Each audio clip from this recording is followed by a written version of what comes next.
चला आता आपण आज आपल्या रियल लेक्चर म्हणजे इसके पहले तो हमने ट्रेलर देखा, अभी पिक्चर को स्टार्ट करेंगे। बघा आता व्यवस्थित लक्ष द्या। सगळ्यात पहिले आजचं जे लेक्चर होणार आहे याच्यामध्ये मी तुम्हाला सविस्तर सांगेल की नेमके आपले लेक्चर कसे कंडक्ट होणार आहे। दुसरं महत्त्वाचं म्हणजे आपण आज टॉपिक पण बघणार आहोत, ॲग्रोनॉमी आपण स्टार्ट करतोय त्यामधला एक टॉपिक पण बघणार आहोत पर्टिक्युलरली। आणि तिसरं महत्त्वाचं म्हणजे काही मुलांचे जर तुमचे डाऊट्स असतील आणखी सुद्धा बॅच बाबतीत, आज मला बऱ्याचशा जणांचे फोन आले की मॅडम रेकॉर्डेड फॉर्मॅटमध्ये लेक्चर भेटणार आहे की नाही, तर हो रेकॉर्डेड फॉर्मॅटमध्ये लेक्चर भेटेल। आताचं जे आपलं हे लेक्चर आहे हे रेकॉर्डेड फॉर्मॅटमध्ये चालू आहे। दुसरं मला फक्त एक तुमच्याकडून सांगा माझा 3 वर्षाचा अनुभव जो आहे आणि 1 वर्ष जो आपला पूर्ण ऑनलाईन प्लॅटफॉर्मचा अनुभव आहे, याच्यातून मला एवढं वाटतंय की आपण डेलीचे जे लेक्चर आहे ना ॲपमधून 2 तऱ्हेचे लेक्चर घेता येतात, एक यूट्यूबचं आणि एक झूमचं, ज्याचा आयडी कोणाला शेअर करता येत नाही। आता जो मी तुम्हाला आयडी पाठवलाय हा तुम्ही शेअर करू शकता, पण जेव्हा आपण ॲप थ्रू लेक्चर घेऊ ना तो आयडी तुम्हाला कोणाला शेअर करता येणार नाही। म्हणजे जेवढे ॲपमध्ये ॲड आहे तेवढ्याच जणांना ते लेक्चर्स अटेंड करता येईल।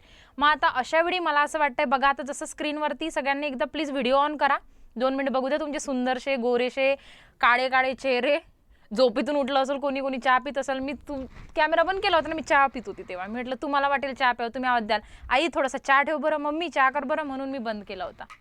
कशाला माझ्यामुळं? हां सुंदर पोरी सुंदर आहे रे आपल्या क्लासला, पोट्टे चांगले आहे, पोट्टे म्हणजे पोरं चांगले आहे। टेन्शन नको घेऊ, तुम्ही ऑफिसरला लागले ना की चांगले नवरा बायको भेटन तुम्हाला, टेन्शन नका घेऊ। चांगले थोबाडवाले लेकर आले बॅचला। थोबाड म्हणजे तोंड म्हणजे चेहरा, आमच्या विदर्भाच्या लँग्वेजमध्ये थोबाड। कधी शिवी द्यायची असली तर आम्ही म्हणतो थोबाड तोंडे, म्हणजे बेकार चेहऱ्याचं असं। चला असू द्या, हा झाला कॉमेडीचा। हां मला काय सांगायचं होतं तुम्हाला बाळांनो, बघा जर आपण असं एक इंटरॅक्टिव्ह सेशन घेतलं ना डेली, तुमचे कॅमेरे ऑन आहे, मला तुमचा आवाज येईल, तर अशी मजा येईल या लेक्चरची। म्हणजे मला असं जे असतं ना ते ऑफलाईनसारखं वाटतं। ऑफलाईनला बसलोय बा आपण, थोबाडही दिसताय, आवाजही येतोय, अशी लय मजा येते लेक्चरला। असं घ्यायचं का आपण की मग ते यूट्यूबला मग फक्त चॅटमध्ये मेसेज टाका, तसं करायचं? बताव तू। चॅट आता तुम्ही बोलू नका, आता बोलले तर मला आवाज येणार नाही कारण आज मी स्पीकर कनेक्ट नाही केला आहे। मला तुम्ही इथे मेसेज करा, यूट्यूब तुषार म्हणतो यूट्यूबला, म्हणजे तुला चॅट करा, याला चॅटचा अनुभव दिसतो मला तुषारले। हाय गुड मॉर्निंग, काय करते? आम्ही लॅबला राहतो। हां जे अच्छा झूम ठीक आहे, जे लॅबला राहते त्यांना पण काही प्रॉब्लेम नाही आहे, नाही बोलायचं मग त्यांनी असं। पण मला असं वाटतं असं चेहरे दिसले तुम्ही लॅबमध्ये पण कॅमेरा ऑन करू शकता, तुमच्या लायब्ररीतल्या पोरांना पाहू द्या कोणते मॅडम शिकवते म्हणून, जरा ते येतील मग माझं चांगली दिसू राहिली मॅडम, मी येतो क्लास लावतो। चला ठीक आहे, बघा ओके। हां दुसरं महत्त्वाचं मला एक सांगायचं तुम्हाला की जेही आपले लाईव्ह लेक्चर्स होतील हे तुम्हाला रेकॉर्डेड फॉर्मॅटमध्ये ज्या दिवसचे त्याच दिवशीला रात्रीपर्यंत भेटून जाणार आहे। So you don't worry about that. असं टेन्शन घेऊ नका तुम्ही की बाबा मॅडम आम्ही जर रेकॉर्डेड लेक्चर म्हणजे लाईव्ह लेक्चर नाही करू शकलो तर मग रेकॉर्डेडचं काय, ज्या दिवसचे लेक्चर त्याच दिवशी रात्री 8-9 वाजेपर्यंत तुमच्या ॲपला येऊन जाणार। सकाळचे लेक्चर ते इव्हिनिंगपर्यंत येऊन जाणार आहे आणि जे इव्हिनिंगचे लेक्चर आहे आपले ते 9 वाजेपर्यंत एक तुमच्या ॲपला ॲड होऊन जाणार आहे। ओके चलो ठीक आहे, आता स्टार्ट करायचं आपण, करायचं सगळ्यांकडून एक मला ग्रीन सिग्नल द्या। ओके हां याच्या कॅमेरामध्ये ना अजून एक मजा येते, एक तर थंब दाखवू शकतो आपण, त्याच्यानंतर माना हलवू शकतो। आमचे एक सर इंजिनिअरिंगचे सर होते आमचे, बकाल सर म्हणून आमच्या कॉलेजमध्ये। आता इंजिनिअरिंगचं तर पहिले आपल्याला काही भेंड येत नसतं, मग आपल्याला प्रश्न विचारला आपण असं खाली बघत राहायचं, मग हो सर नाही सर, तर ते म्हणायचे आम्हाला जनावर आहे का तुम्ही, जनावरसारख्या माना हलवता असं। पण आता ऑनलाईन शिक्षणानं बकाल सरचं ते डायलॉगच बंद झाली आहे। चलो ठीक आहे, बघा आता आपण स्टार्ट करू आजच्या लेक्चरला बाळांनो। झाले आपलं अवांतर प्रवचन जे होतं माझं ते झालेलं आहे। बघा मला इंडिव्हिज्युअली लेक्चर इंटरॅक्टिव्ह आवडतं, इंटरॅक्टिव्ह थोडंसं व्यवस्थित असं पोरांना हशी खुशीत शिकवायला मला आवडतं। एकदम शिकवतो आपण agronomy is a Latin word असं मला आवडत नाही, म्हणून मी माझ्या लँग्वेजमध्ये थोडं मराठीतून बाकी इंग्लिशमधून आपण बघूयात, म्हणजे जेणेकरून तुम्हाला पण इंटरेस्ट येईल। ऑफिसर बनायची जर्नी जी आपली ते इंटरेस्टिंग असली पाहिजे ना। सब गम वैसे तो अपनी सब जर्नी गम में यार, ये तो जर्नी जरा खुशी में निभालो तुम। तर बघा सगळ्यात पहिलं आपण स्टार्ट करू, पहिल्या दिवशीच्या लेक्चरला पण आपण इथनं स्टार्ट केलं होतं आणि आता पण आपण इथनं स्टार्ट करतोय। जे आपण मी तुम्हाला तेव्हा पण सांगितलं होतं की सुख करता दुखहर्ता म्हटल्याशिवाय आपल्याला कुठली आरती होत नाही। तसंच पर्टिक्युलर सब्जेक्ट जेव्हा आपण ॲग्रिकल्चरमधला एखादा बघतो तो जो वर्ड आहे नेमका कुठून आला आहे याच्याशिवाय आपली जर्नी चालूच होत नाही. सो आपण बघतोय आता ॲग्रोनॉमी स्टार्ट करतोय आपण. व्यवस्थित लक्ष द्या पूर्ण लेक्चरकडे. And introduction to the agriculture. सगळ्यात पहिले आपण विचार करू की बाबा ॲग्रिकल्चर जे आहे हे स्टार्ट कसं झालं, म्हणजे मानवाला कसं वाटलं की आपण ॲग्रिकल्चर केलं पाहिजे आणि ॲग्रिकल्चर म्हणजे काय. So in this case what is agriculture? So agriculture word is derived from the Latin words ज्याच्यामध्ये अगर and culture हे दोन मिनिंग जे आहे, हे दोन जे शब्द आहे याची फोड होते. अगरचा मिनिंग जो होतो तो लँड किंवा फील्ड, लँड किंवा फील्ड, आणि कल्चरचा मिनिंग होतो कल्टिवेशन. म्हणजे ही जे आपल्याकडे पर्टिक्युलर लँड आहे या लँडमध्ये कल्टिवेशन करणे, कल्टिवेशन ऑफ द क्रॉप, त्याला आपण म्हणतो ॲग्रिकल्चर. काय म्हणतो आपण याला? ॲग्रिकल्चर. पण बाळांनो बघा, ही जे डेफिनेशन दिलेली आहे, एवढी जे हे डेफिनेशन आहे जे यांनी इथे दोन शब्दाची फोड केली, आपण जर या गोष्टीचा विचार केला तर ही डेफिनेशन ॲक्च्युली ॲग्रिकल्चरची नाही आहे. ॲक्च्युअली ही डेफिनेशन ॲग्रिकल्चरची नाही आहे, ही डेफिनेशन आहे ॲग्रोनॉमीची, ज्याच्यामध्ये आपण काय करतो? क्रॉपचं कल्टिवेशन. बरोबर? आपण क्रॉप कल्टिवेशन कशामध्ये करतो? ॲग्रोनॉमीमध्ये. सो ही जे पर्टिक्युलर डेफिनेशन आहे हे कुठेतरी याला एक लिमिट आहे. काय याला लिमिट आहे एक, ज्याच्यामध्ये आपण फक्त क्रॉप प्रोडक्शनबद्दल जर बोलत असू किंवा फील्डच्या कल्टिवेशनबद्दल जर बोलत असू तर त्याचा मिनिंग फक्त एक ॲग्रोनॉमीपर्यंत एक लिमिटमधली ही डेफिनेशन आहे. पण जेव्हा आपण अदर फॅक्टर, आता क्रॉप कल्टिवेशनमध्ये आपलं एंटोमॉलॉजी पण आलं, पॅथॉलॉजी पण आलं. कसं? एक जर आपण क्रॉप घेतोय नेमकं तर त्या क्रॉपवरती जेही इन्सेक्ट अटॅक करणार आहे, जेही पेस्ट अटॅक करणार आहे किंवा एखादा पर्टिक्युलर डिसीजचा अटॅक जर होणार आहे तर ते सगळं क्रॉप कल्टिवेशनमध्येच आलं. तर यामध्ये क्रॉप कल्टिवेशनमध्ये एंटोमॉलॉजी, पॅथॉलॉजी आलं. दुसरंमध्ये ॲग्रिकल्चर इंजिनिअरिंग आलं. ॲग्रिकल्चर इंजिनिअरिंग कसं? फील्डचं कल्टिवेशन करतोय. काय करतोय? फील्डचं कल्टिवेशन करतोय. म्हणजेच काय? सुरुवातीला आपल्याला लँड प्रिपरेशन करावं लागेल. काय करावं लागेल? आपल्याला लँड प्रिपरेशन करावं लागेल. बरोबर? जोपर्यंत आपण टिलेज करणार नाही किंवा लँड प्रिपरेशन करणार नाही तोपर्यंत आपण क्रॉप ग्रो करू शकणार नाही. हां, डायरेक्ट सीडिंग आपण करू शकतो, पण असे खूप कमी मेथड्स आपण वापरतो की जिथे आपण डायरेक्ट सीडिंग करतो. डायरेक्ट सीडिंग करतो म्हणजे काय? लँडला प्रिपेअर न करता, जमिनीची मशागत न करता आपण एखादा पर्टिक्युलर क्रॉप जेव्हा ग्रो करतो त्याला आपण डायरेक्ट सीडिंग म्हणतो. पण मॅक्झिमम जे क्रॉप आहे याच्यामध्ये आपण काय करणार आहे? पहिले लँडची प्रिपरेशन, नंतर सोईंग, म्हणजे ॲग्रिकल्चर इंजिनिअरिंग पण आला. आता बाकीचे जे आहे याच्यामधले फिशरी झालं, फॉरेस्ट्री झालं, ॲनिमल हजबंडरी झालं, हे या कन्सेप्टमध्ये येत नव्हते. म्हणून मी म्हणते की हे जे डेफिनेशन इथे दिलेली आहे हे काय थोडीशी लिमिटमध्ये डेफिनेशन आहे. पण आपल्याला जरी ही लिमिटमध्ये डेफिनेशन असली तरी हीच लक्षात ठेवायची आहे बाळांनो आपल्याला, ज्याच्यामध्ये अगर किंवा कल्चर या दोन शब्दाची फोड केलेली आहे. याच्यामध्ये अगरचा मिनिंग होतो लँड किंवा फील्ड किंवा त्याच्यानंतर कल्चरचा मिनिंग होतो कल्टिवेशन, म्हणजे फील्डचं कल्टिवेशन करणे किंवा लँडचं कल्टिवेशन करणे म्हणजे काय आहे? Agriculture. Therefore the term agriculture means cultivation of the land, that is the science and art of producing crop and the livestock for the economic purpose. बघा, इकॉनॉमिक पर्पजसाठी काय करतोय आपण? क्रॉपला प्रोड्यूस करतोय, त्याच्यासोबत लाईव्हस्टॉक सुद्धा वर्ड आला, म्हणजे एलो आ गया अपना ॲनिमल हजबंडरी. इथे लाईव्हस्टॉक सुद्धा वर्ड आलेला आहे. बघा, त्याच्यानंतर काय दिलेलं आहे? मेन ऑब्जेक्टिव्ह काय आहे आपलं? जेव्हा कधी आपण ॲग्रिकल्चरबद्दल बोलू तेव्हा इकॉनॉमिक पर्पज. कुठला आहे? Economic purpose. आता जर तुम्ही डेमो लेक्चर्स अटेंड केले असेल तर तेव्हा मी सांगितलं होतं की सर्वात पहिले ज्याला आपण सबसिस्टन्स ॲग्रिकल्चर म्हटलं, त्याच्यामध्ये आपण ॲग्रिकल्चरचा मेन ऑब्जेक्टिव्ह काय बघितलं होतं सबसिस्टन्समध्ये? सांगा, चॅट बॉक्समध्ये रिप्लाय करा. Family need. व्हेरी गुड तुषार. काय बघितलं होतं आपण?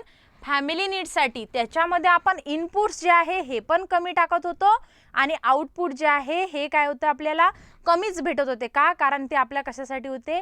फॅमिली नीड्ससाठी होते. कशासाठी होते हे? फॅमिली नीड्ससाठी होते. Very good. फॅमिली नीड्ससाठी आपण सबसिस्टन्स ॲग्रिकल्चर बघितलं होतं. त्याच्यानंतर आता इथे बघा काय दिलेलं आहे. इथे मेन ऑब्जेक्टिव्ह काय दिला आपल्याला? Economic purpose.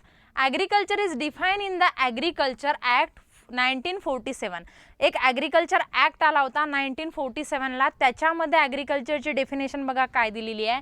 As including horticulture.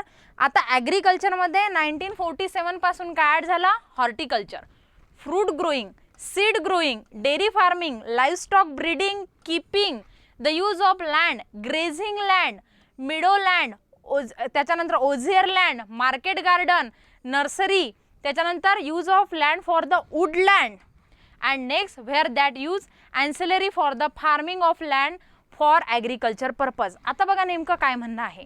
मी पहिलेच म्हटलं की ही जी पहिली डेफिनेशन आपण बघितली ज्याच्यामध्ये आपण 2 शब्दांची फोड केली, अगर आणि कल्टिवेशनची, ही लिमिटमध्ये आहे, मी पहिलेच सांगितलं. मग काय झालं 1947ला काय झालं, ॲग्रिकल्चर ॲक्ट आला. त्याच्यामध्ये ज्याला आपण अलाइड ॲक्टिव्हिटी म्हणतो, काय म्हणतो, अलाइड ॲक्टिव्हिटी. आणखी एक लक्षात ठेवा, अलाइड ॲक्टिव्हिटीमध्ये हॉर्टिकल्चर येत नाही. अलाइड ॲक्टिव्हिटीमध्ये हॉर्टिकल्चर येत नाही. हॉर्टिकल्चर हे सेपरेट डिपार्टमेंट आहे. अलाइड ॲक्टिव्हिटी जर आपण म्हटलं त्याच्यामध्ये फॉरेस्ट्री येणार आहे, म्हणजे जसे वुडलँड म्हणताय, त्याच्यानंतर नर्सरी म्हणताय. नर्सरी पण कशामध्ये येणार आहे, हॉर्टिकल्चरमध्ये. कशामध्ये येणार आहे हे, हॉर्टिकल्चरमध्ये. त्याच्यानंतर दिलेलं आहे इथे आपण नेमकं यूज कशासाठी करतोय लँड. आता वुडलँड जेव्हा वर्ड आला तर हा कशासाठी आहे, फॉरेस्टसाठी. लक्षात ठेवायचं कशासाठी आहे, फॉरेस्टसाठी. म्हणजे ॲग्रिकल्चरशी रिलेटेड जसं ॲनिमलच्या ग्रेझिंगसाठी जरी सुद्धा आपण लँड यूज करत असेल तरीही ते कशामध्ये येणार आहे, आता ॲग्रिकल्चरमध्ये येणार आहे. म्हणजे आफ्टर द ॲग्रिकल्चर ॲक्ट जो कधी आला आहे, 1947ला. लक्षात ठेवायचं 1947 कशाहून लक्षात ठेवू शकतो आपण, काय घडलं होतं यावर्षी अजून 1947ला, कुठली महत्त्वाची गोष्ट घडली आहे सांगा. 1947ला काय झालं अजून सांगा. थोडं इंटरॅक्टिव्ह सेशन ठेवा रे. Independence, very good. यावर्षी आपल्याला काय भेटलं आहे, स्वातंत्र्य भेटलं आहे. यावर्षी काय भेटलं आहे, स्वातंत्र्य भेटलं आहे भारताला. त्याच्यामुळे सुद्धा आपण हा इयर जो आहे हा लक्षात ठेवू शकतो की ॲग्रिकल्चर ॲक्ट कधी आला आहे तर 1947ला आला आहे. आणि या ॲक्टमध्ये ॲग्रिकल्चरमध्ये not only this definition is limit to a crop production, फक्त क्रॉप प्रोडक्शन किंवा फील्डच्या मॅनेजमेंटपर्यंत राहिली नाही, तर याच्यामध्ये अलाइड ॲक्टिव्हिटीसुद्धा ॲड झालेले आहे. त्याच्यामध्ये ग्रेझिंग असू द्या, फॉरेस्ट्री असू द्या, हॉर्टिकल्चर क्रॉप असू द्या, हे सगळे याच्यामध्ये ॲड झालेले आहे. इथपर्यंत क्लिअर आहे, इथपर्यंत क्लिअर आहे. Yes or no, yes or no सांगा, क्लिअर आहे की नाही. ओके चला नेक्स्ट नेक्स्ट नेक्स्ट. आता त्याच्याही मध्ये एक लक्षात ठेवायचं की जेव्हा आपल्याला ॲग्रिकल्चर हे स्टार्ट कसं झालं होतं, नेमकं ॲग्रिकल्चर स्टार्ट कसं झालं होतं, तर जे आपले पूर्वज होते, एकदम पूर्वज म्हणजे आदिमानव ज्याला आपण म्हणू शकतो, ते लोक काय करत होते, आधी कंदमुळं खायचे, बरोबर. त्याच्यानंतर तेव्हा नॉनव्हेज पण खायचं बरं. आता ज्या आपल्या बाया म्हणतात ना आम्ही नॉनव्हेज नाही खायत बापा, तेव्हा सगळेजण नॉनव्हेज पण खायचे, मांसाहार पण आपण खायचो आणि त्याच्यानंतर जे कंदमुळं वगैरे आहे हे पण खायचो, फ्रूट्स खायचो. मग आता याच्या ज्या बिया वगैरे आहेत त्या जेव्हा जमिनीमध्ये पडल्या आणि जेव्हा माणसांनी स्वतःचं डोकं लावलं की याच्यामधून काय होतंय, झाड येत आहे, काय होतं याच्यामधून, प्लांट येत आहे एक.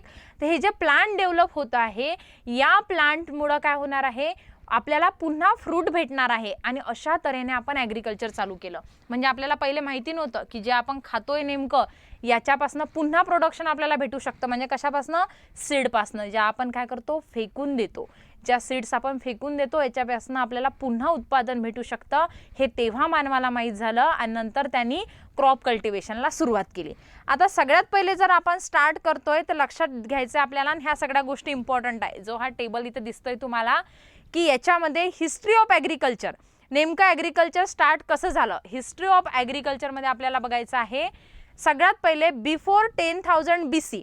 आता BC आणि AD अशा 2 टर्म आहे, BC आणि AD अशा 2 टर्म आहे. BC म्हणजे येशू ख्रिस्ताच्या जन्माच्या आधीचं, एक लक्षात ठेवायचं, येशू ख्रिस्ताच्या जन्माच्या आधीचं म्हणजे बिफोर ख्रिस्ट, हे काय झालं आधीचं. आणि येशू ख्रिस्ताच्या जन्माच्या नंतरचं जे आहे ते आहे AD, आणि AD जे आहे ते नंतरचं आहे, जन्मानंतरचं आहे.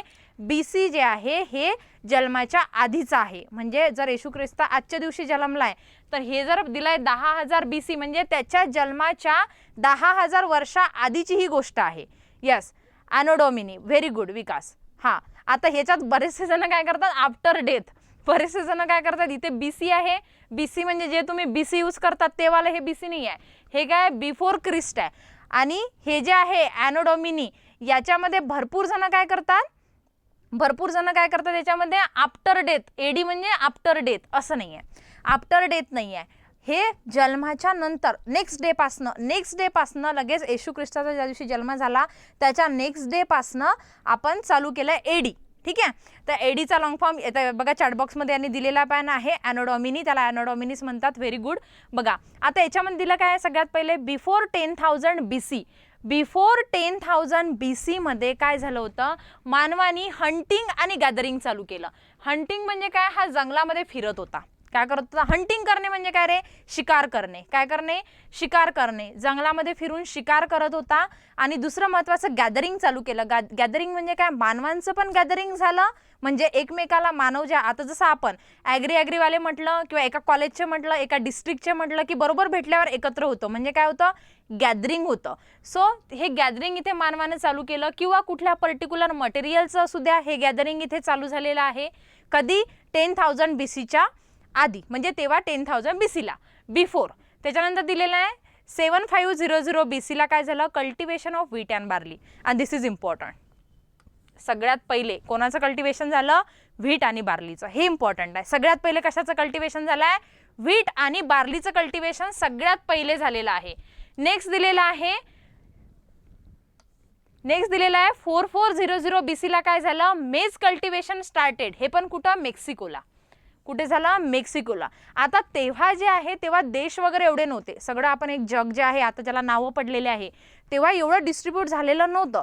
पण इथं पर्टिक्युलरली मेक्सिको हा जो रिजन आहे हा मेन्शन केलेला आहे. हे लक्षात ठेवायचं की मेजचं कल्टिवेशन स्टार्ट झालं होतं 4400 BCला, आणि तेही कुठं स्टार्ट झालं होतं, तर ते स्टार्ट झालं होतं मेक्सिकोला. त्याच्यानंतर व्हील जे चाक आहे ते इन्व्हेंट झालं कधी, 3400 BCला. 3400 BCला काय झालं, व्हील इन्व्हेंट झालं. आता तुम्ही म्हणाल मॅडम हे सगळं आम्हाला लक्षात ठेवायचं आहे का, सगळं लक्षात ठेवायचं नाही, आपण कल्टिवेशन लक्षात ठेवायचं आहे. काय लक्षात ठेवायचं आहे तुम्हाला याच्यापैकी, कल्टिवेशन लक्षात ठेवायचं आहे. लाईक द व्हीट अँड बार्लीचं कधी झालं, 7500ला. त्याच्यानंतर मेजचं कधी झालं, 4400ला. Cultivation of rice in India, first time rice कधी झाला इंडियामध्ये, 2200 BCला. कधी, 2200 BCला काय झालं, cultivation of rice in the India. हे लक्षात ठेवायचं आहे, कल्टिवेशन लक्षात ठेवायचं आहे तुम्हाला की नेमकं हे कधी झालं आहे. त्याच्यानंतर जेव्हा चिकपी, कॉटन आणि मस्टर्ड याचं कल्टिवेशन कधी स्टार्ट झालं, 2300 BCला. हे लक्षात ठेवायचं आहे. ठीक आहे, फक्त क्रॉप रिलेटेड. आता हा जो मी चार्ट दाखवते तुम्हाला याच्यापैकी फक्त तुम्हाला काय लिहून घ्यायचं आहे, क्रॉपचं कल्टिवेशन कधी झालं. काय इम्पॉर्टंट आहे याच्यापैकी, क्रॉपचं कल्टिवेशन कधी झालं. त्याच्यानंतर प्लो इन्व्हेंट झाला आणि एरिगेटेड फार्मिंग स्टार्ट झाली कधी, 2900 BCला. बघा, एरिगेटेड फार्मिंग म्हणजे एरिगेशन टेक्निक. एरिगेशन टेक्निक कधी आलं मग, सगळ्यात पहिल्यांदा 2900 BCला आलं. आणि सगळ्यात महत्त्वाचं म्हणजे प्लो इन्व्हेंट झाला. आणि प्लो जर नसेल तर जमिनीची मशागत तेवढी होऊ शकत नाही. कारण मला सांगा, प्लो कुठलं टिलेज इम्प्लिमेंट आहे. हो, PPT भेटेल, PPT नोट्स सगळं देईल मी, don't worry.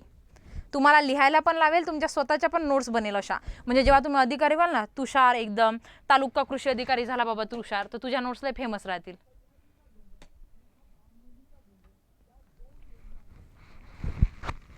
Primary tillage, very good. Plough जे इम्प्लिमेंट आहे हे इम्प्लिमेंट आपण प्रायमरी टिलेजसाठी यूज करतो. आणि what is primary tillage, primary tillage आणि क्या है भाई, what is primary tillage.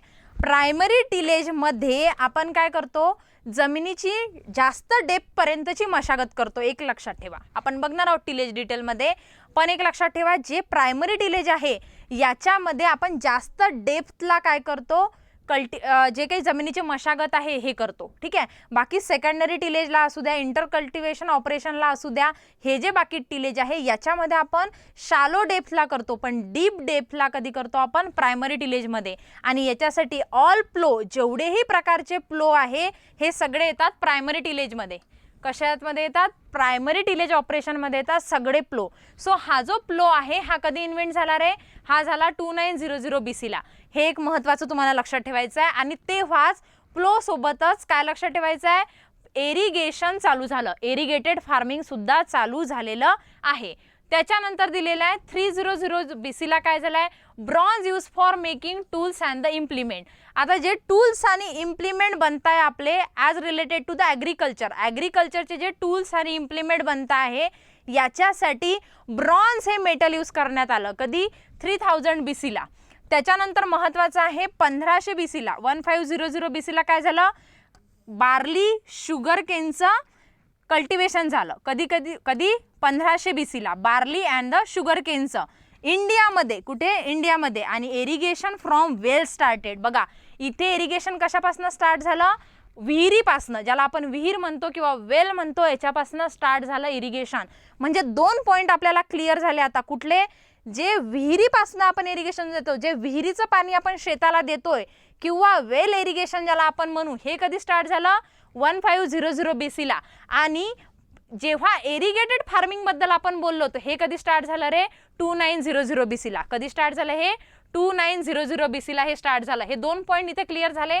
2900 BC ला इरिगेटेड फार्मिंग स्टार्ट झालं. महत्त्वाचे मुद्दे लक्षात ठेवायचे. 2900 BC ला काय झालं, इरिगेटेड फार्मिंग चालू झालं. पण हे इरिगेटेड फार्मिंगमध्ये इथं काही बोललं गेलं का, कॅनलपासनं होते की वेलपासनं होते, नाही, इथे बोललं गेलं नाही.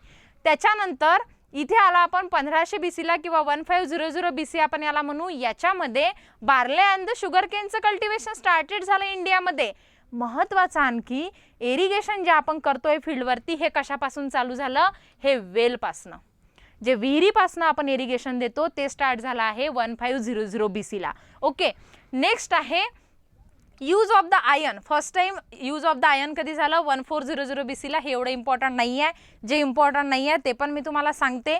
त्याच्यानंतर आहे 1000 BC. 1000 BC ला iron flow start to use. हां, हे इम्पॉर्टंट आहे.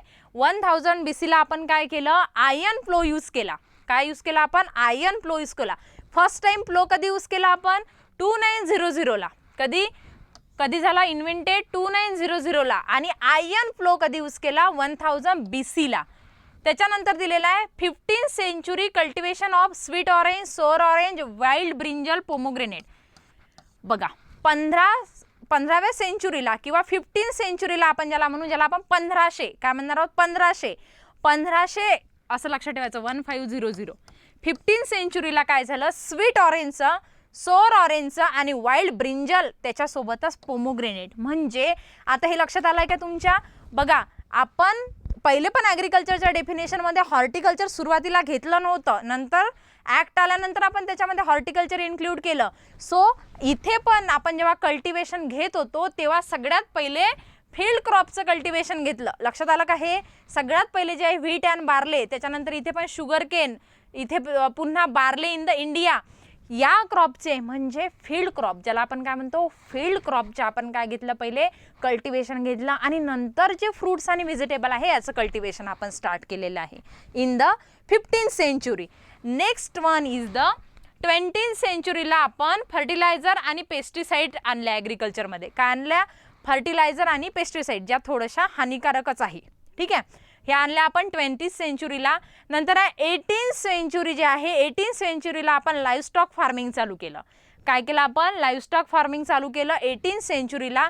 आणि 16th सेंचुरीला आपण काय केलं, introduction of the potato, sweet potato, cassava, tomato, chilli, pumpkin, papaya, pineapple, guava, custard apple, groundnut, cashew nut, tobacco, American cotton, rubber was done into India by Portuguese. आणि 16व्या शतकामध्ये जेव्हा आपल्या इथं पोर्तुगीज होते त्यांनी आपल्या इथे काय घेऊन आले, potato, sweet potato, cassava, tomato, chilli, pumpkin, papaya, pineapple, guava, custard apple, groundnut, cashew nut, tobacco, American cotton आणि रबर. आता सगळ्यात महत्त्वाचं मला सांगा, इथपर्यंत क्लिअर आहे का. याच्यावर आणखी एक मी तुम्हाला मुद्दा सांगते, इथपर्यंत क्लिअर आहे का सांगा.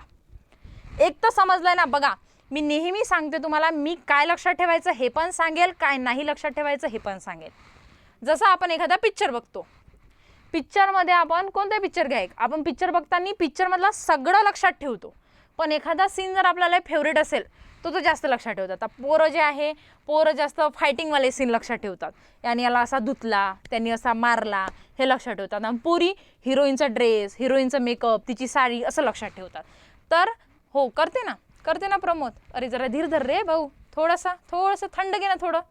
पाठवते पाठवते, सगळं देते मी, इथंच त्याच्यासाठीच आहे, सगळं देते मी, डोंट वरी, सगळं देते, PDF देते, नोट्स देते, PPT देते, टेस्ट देते, जे वाटलं ते देते बाबा. फक्त थोडंसं आता मला काय इम्पॉर्टंटली तुम्हाला म्हणायचं आहे, ऐकून घ्या व्यवस्थित. बघा, हे मी तुम्हाला शिकवलं. आता आजचं पहिलं लेक्चर आहे. उद्याच्या लेक्चरपासून तुम्हाला तुमच्यासोबत एक बुक ठेवायचं आहे, आणि बुक पण छोटंसं नाही, 2 रेगी वही नाही, 2 लायनर्स जे बुक होती ते नाही ठेवायची लहानपणीसारखी. आपल्याला स्वतःजवळ एक बुक ठेवायचं आहे, ज्या बुकमध्ये जमत असेल तर स्पायरल बाइंडिंग करा 200 पेजेसचं, किंवा जास्तही केलं चालते, 500चं केलं चालते, ज्याच्यामध्ये टोटल ते करा ॲग्रिकल्चरसाठी करा ते स्पायरल बाइंडिंगचं बुक. आणि नसेल तर मग मोठं एक बुक घ्या विकत, पण स्पायरल बाइंडिंग केलं तर एकदम चांगलं राहील, ज्याच्यामध्ये आज मी तुम्हाला म्हटलं नाही की हा पॉईंट नोट डाऊन करून घ्या, तो पॉईंट नोट डाऊन करून घ्या, पण बाकी वेळेस उद्यापासूनच्या लेक्चरला मी तुम्हाला सांगेल की हा पॉईंट नोट डाऊन करून घ्या. आणि माझ्यासोबतच अदर ज्या फॅकल्टीज तुम्हाला शिकवणार आहे त्यांना पण ही सवय आहे की हा पॉईंट नोट डाऊन करून घ्या. जसं नेहा मॅडमला मला सवय आहे की हा पॉईंट लिहून घ्या, हा पॉईंट नोट डाऊन करून घ्या, आम्ही सांगतोच. तर तेव्हा ते तुम्हाला लिहावं लागेल. त्याच्यासाठी उद्यापासूनच्या लेक्चरला तुमच्यासोबत काय ठेवा, नोटबुक ठेवा, किंवा एक स्पायरल बाइंडिंग बनवून घ्या, जेणेकरून तुम्हाला सोयीस्कर जाईल. आणि आता तुम्ही म्हणाल मॅडम नेमकं कशासाठी स्पायरल बाइंडिंग, किंवा कशाला आम्ही, तुम्ही तर देताय ना नोट्स, कशासाठी मी नोट्स बनवू स्वतःच्या.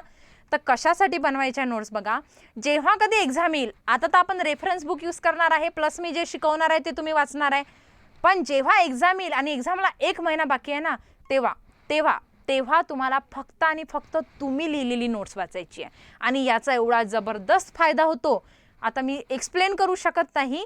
तुम्ही जेव्हा अनुभवाल तेव्हाच तुम्हाला माहीत पडेल की बाबा खरंच मॅडमने जे आपल्याला बुक लिहायला लावलं याचा किती जास्त फायदा झाला. तर व्यवस्थित उद्यापासून तुम्हाला नोट डाऊन करून घ्यायचे आहे सगळे पॉईंट. ठीक आहे, इथपर्यंत क्लिअर आहे का? एकदा सांगा येस ऑर नो. जायचं पुढे. आणि बुकचं लक्षात ठेवा, उद्याच्या लेक्चरला बुकचं लक्षात ठेवा. आणि प्रत्येक सब्जेक्टसाठी प्रिलिम्सच्या तरी ॲटलिस्ट वेगवेगळं बुक करा, प्रिलिम्सच्या वेगवेगळं बुक करा नोट डाऊन पॉईंट करायला. ॲग्रीचं चालून जातं, आता जसं मी एक सब्जेक्ट चालू केला आहे तर तोच चालू राहील. प्रिलिम्सचं पण तसंच, जे 2 सब्जेक्ट चालू होईल तुमचे त्याचेच लेक्चर राहतील, पण तरी एक वेगवेगळं बुक असला, मॅथ्ससाठी वेगळं बुक, मराठीसाठी वेगळं बुक, ते एक इम्पॉर्टंट राहील तुमच्यासाठी. प्रत्येक सब्जेक्टसाठी सतीश प्रीच्या प्रत्येक सब्जेक्टसाठी वेगळं करा, ते छोटं करा 100 पेजेसचं वाटल्यास, पण आपल्या ॲग्रिकल्चरसाठी एक तुम्ही मोठं स्पायरल बाइंडिंग करून घ्या. आता जसं मी ॲग्रॉनॉमी स्टार्ट केलं आहे तर पूर्ण बेसिक संपेपर्यंत एक आपले 50 पेज भरून जातात ऑटोमॅटिकली. ओके, चलो, गुड. बोर नाही होता ना, मजा येते ना? मला बोर झालेला आवडत नाही, आम्ही बोर करत नाही. नेक्स्ट चलो भैया, इधर देखो. काऊन रे सगळ्यांना कॅमेरा ऑफ केले? पाहू द्या तुमचे तोंड जरा. कॅमेरा ऑन ठेवा, झालं मजा येते मला शिकवायला. मग constraint in the crop production काय दिलेलं आहे? Next, constraint in the crop production. आता नेमका हा टॉपिक आहे काय? बघा, आपण एवढं बोलतोय क्रॉप प्रोडक्शन बद्दल, पण constraint in the crop production म्हणजे नेमकं काय? याच्यामध्ये 3 फॅक्टर आले. 3 फॅक्टर कुठले? सगळ्यात पहिलं येतं इकॉलॉजिकल. काय आलं? इकॉलॉजिकल. दुसरं आलं प्रोडक्शन, आणि तिसरं आलं सोशिओ इकॉनॉमिक. कुठलं आलं तिसरं? Socio economic. आता मला तुम्ही एक सांगू शकाल का नेमकं हे काय होतं? कोणी आन्सर करेल? प्रॉब्लेम्स. ओके, विकासचं असं म्हणणं आहे प्रॉब्लेम्स. कॉन्स्ट्रेंट, हां, कॉन्स्ट्रेंट या शब्दाचा जो मिनिंग आहे तो ॲक्च्युली प्रॉब्लेम असा होतो, पण आपण इथे त्याला प्रॉब्लेम म्हणून नाही बघणार आहे. आपण त्याला पॉझिटिव्ह व्ह्यूनी बघणार आहे. आता जसं कसं बघा, एखादं जर आपल्याला क्रॉप घ्यायचं आहे, त्या क्रॉपशी आपल्याला जर जेव्हा क्रॉप घ्यायचं आहे ते पर्टिक्युलर, तर आपण विचार करतो की याला इनपुट्स किती लागणार आहे, आउटपुट आपल्याला किती भेटणार आहे, बरोबर. याच्यासोबतच याच्यामध्ये येणारे प्रॉब्लेम्स काय, म्हणजे काय काय आपल्याला फेस करायला लागू शकतं. जसं आपण कुठल्या जीवनात डिसिजन घेताना विचार करत नाही, आवडली, बोललो तिच्यासोबत, पण माहीत असते का लग्न होईन की नाही, मग ते लग्नाच्या वेळेस म्हणते बाबा नाही म्हणून राहिले, बरोबर. मग तेव्हा आपल्याला प्रॉब्लेम्स दिसते, लिमिटेशन दिसते, बरोबर. मग तुम्ही तिला काय म्हणता? मग आता नवीन डायलॉग आली आहे इन्स्टावर तर भलते रील बनते याच्यावर. त्या पहिले विचारलं होतं का म्हणते बाबाले, मला हाव म्हणतानी, हां, गोलीगत धोका. Yes, very good.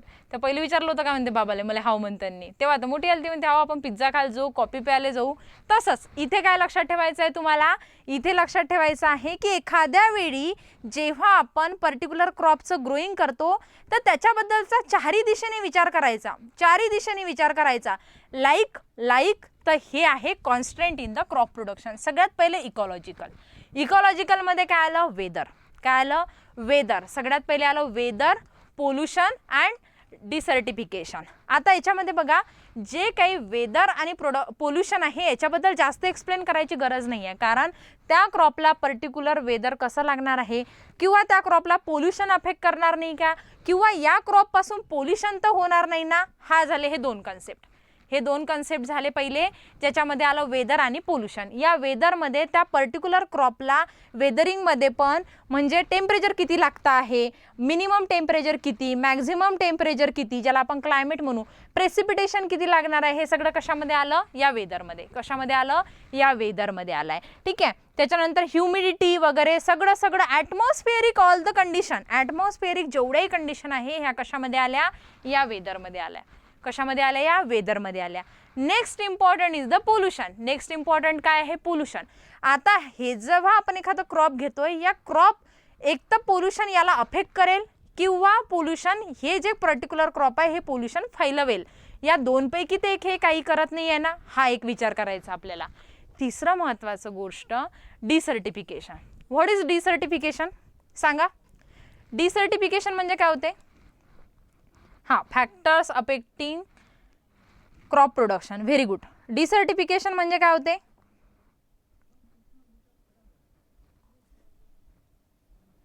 आन्सर करा चॅट बॉक्समध्ये मला.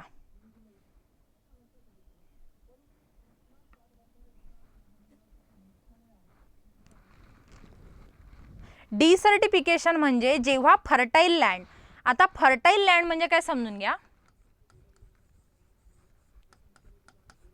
फर्टाईल लँडचं रूपांतर अनफर्टाईल लँडमध्ये होणे, किंवा डेझर्ट लँड ज्याला आपण म्हणू. आता जे डेझर्ट लँड असते ही सहसा क्रॉप प्रोडक्शनसाठी सुटेबल नसते. जे डेझर्ट लँड आहे ही सहसा क्रॉप प्रोडक्शनसाठी सुटेबल नसते. आता याच्यामध्ये पॉईंट समजून घ्या की what is fertile land. Fertile land म्हणजे काय, तर जे लँड, ज्या लँडमध्ये काय प्रेझेंट आहे, न्यूट्रिएंट प्रेझेंट आहे. काय प्रेझेंट आहे, न्यूट्रिएंट प्रेझेंट आहे. म्हणजे सॉइलची फर्टिलिटी, ही जी कन्सेप्ट आहे हे काय आहे, सॉइलची फर्टिलिटी. एक सेकंड थांबा, हे काय आहे, सॉइलची फर्टिलिटी. आता सॉइलची फर्टिलिटी आणि प्रोडक्टिव्हिटी असे दोन फॅक्टर आहे. सॉइलची फर्टिलिटी एक, आणि second one is the soil productivity. हे दोन कन्सेप्ट आहे बाळांनो. बघा, सॉइल फर्टिलिटी म्हणजे काय होते, सॉइल फर्टिलिटी म्हणजे सॉइलमध्ये जे काही न्यूट्रिएंट्स प्रेझेंट आहे, NPK, CAMGS, त्याच्यानंतर आयर्न वगैरे जे काही सॉइलमध्ये प्रेझेंट आहे, हे सॉइल किती क्रॉपला सप्लाय करते, क्रॉपला किती हे सप्लाय करते, किंवा एखादा पर्टिक्युलर क्रॉप जमिनीपासनं किती न्यूट्रिएंट अपटेक करतोय, याला आपण काय म्हणतो, सॉइलची फर्टिलिटी. काय म्हणतो आपण याला, सॉइल फर्टिलिटी. म्हणजे न्यूट्रिएंट सप्लाय करायची कपॅसिटी, न्यूट्रिएंट सप्लाय करायची कपॅसिटी जी आहे सॉइलची, याला आपण काय म्हणतो, क्रॉप सॉइल फर्टिलिटी. काय म्हणतो आपण याला, सॉइल फर्टिलिटी. हे लक्षात ठेवायचं तुम्हाला. एक सॉइलची फर्टिलिटी म्हणजे काय, हां, ability to provide a nutrient to the crop. Very good Vikas. बघा, जे सॉइलची कपॅसिटी आहे किंवा ॲबिलिटी आहे क्रॉपला न्यूट्रिएंट सप्लाय करायची, याला म्हणायचं फर्टिलिटी. काय म्हणायचं याला, फर्टिलिटी. आणि दुसरी महत्त्वाची कन्सेप्ट आहे सॉइलची प्रोडक्टिव्हिटी. सॉइल प्रोडक्टिव्हिटी म्हणजे काय होते, जेव्हा सॉइल आपल्याला काय देईल, प्रोडक्शन देईल. जेव्हा सॉइल आपल्याला काय देईल, प्रोडक्शन देईल. इन द यील्ड, ज्याला आपण काय म्हणतो, यील्ड. काय म्हणतो, ज्याला आपण यील्ड असं म्हणतो. म्हणजे आपल्याला आउटपुट भेटलं in the form of the yield. काय भेटलं, आउटपुट भेटलं in the form of the yield.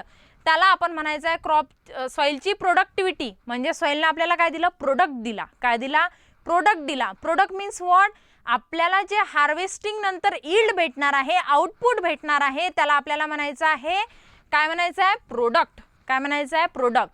And that term is a सॉइलची प्रोडक्टिव्हिटी. दोन गोष्टी क्लिअर आहे, सॉइलची फर्टिलिटी आणि प्रोडक्टिव्हिटी. या दोन्ही वेगवेगळ्या कन्सेप्ट आहे बाळांनो.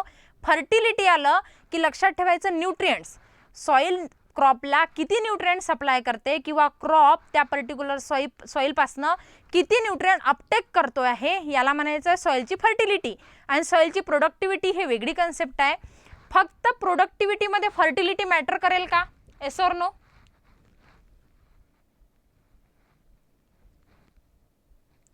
मला सांगा, प्रोडक्टिव्हिटीमध्ये फक्त एक फर्टिलिटी फॅक्टर मॅटर करेल का? रिप्लाय करा. मॅम फर्टिलिटी डिपेंडिंग राहील का प्रोडक्टिव्हिटी? कशावर डिपेंडिंग तुषार?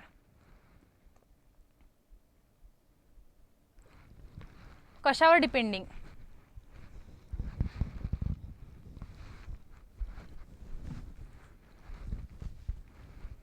Very good. नो. का? कारण की प्रोडक्टिव्हिटीसाठी आपल्याला अदर फॅक्टर पण लागणार आहे, जसं टेम्परेचर लागेल, रेनफॉल लागेल, इरिगेशन लागेल. फक्त जेवतोय आणि पाणी पित नाहीये, काम भागेल का आपलं? नाही. म्हणजे आपल्याला न्यूट्रिएंट भेटताय पण पाणी भेटला नाही, ऑक्सिजन भेटला नाही, आपण जगणार आहोत का? नाही जगू शकत. तसंच प्लांटचं अदर ज्या रिलेटेड कंडिशन आहे त्या सुद्धा मॅटर करतात. समजलं इथपर्यंत? ओनली फर्टिलिटी नाही. व्हेरी गुड कोमल. हां तुषार, तू काय क्वेश्चन विचारला मला रिपीट कर बाळा प्लीज.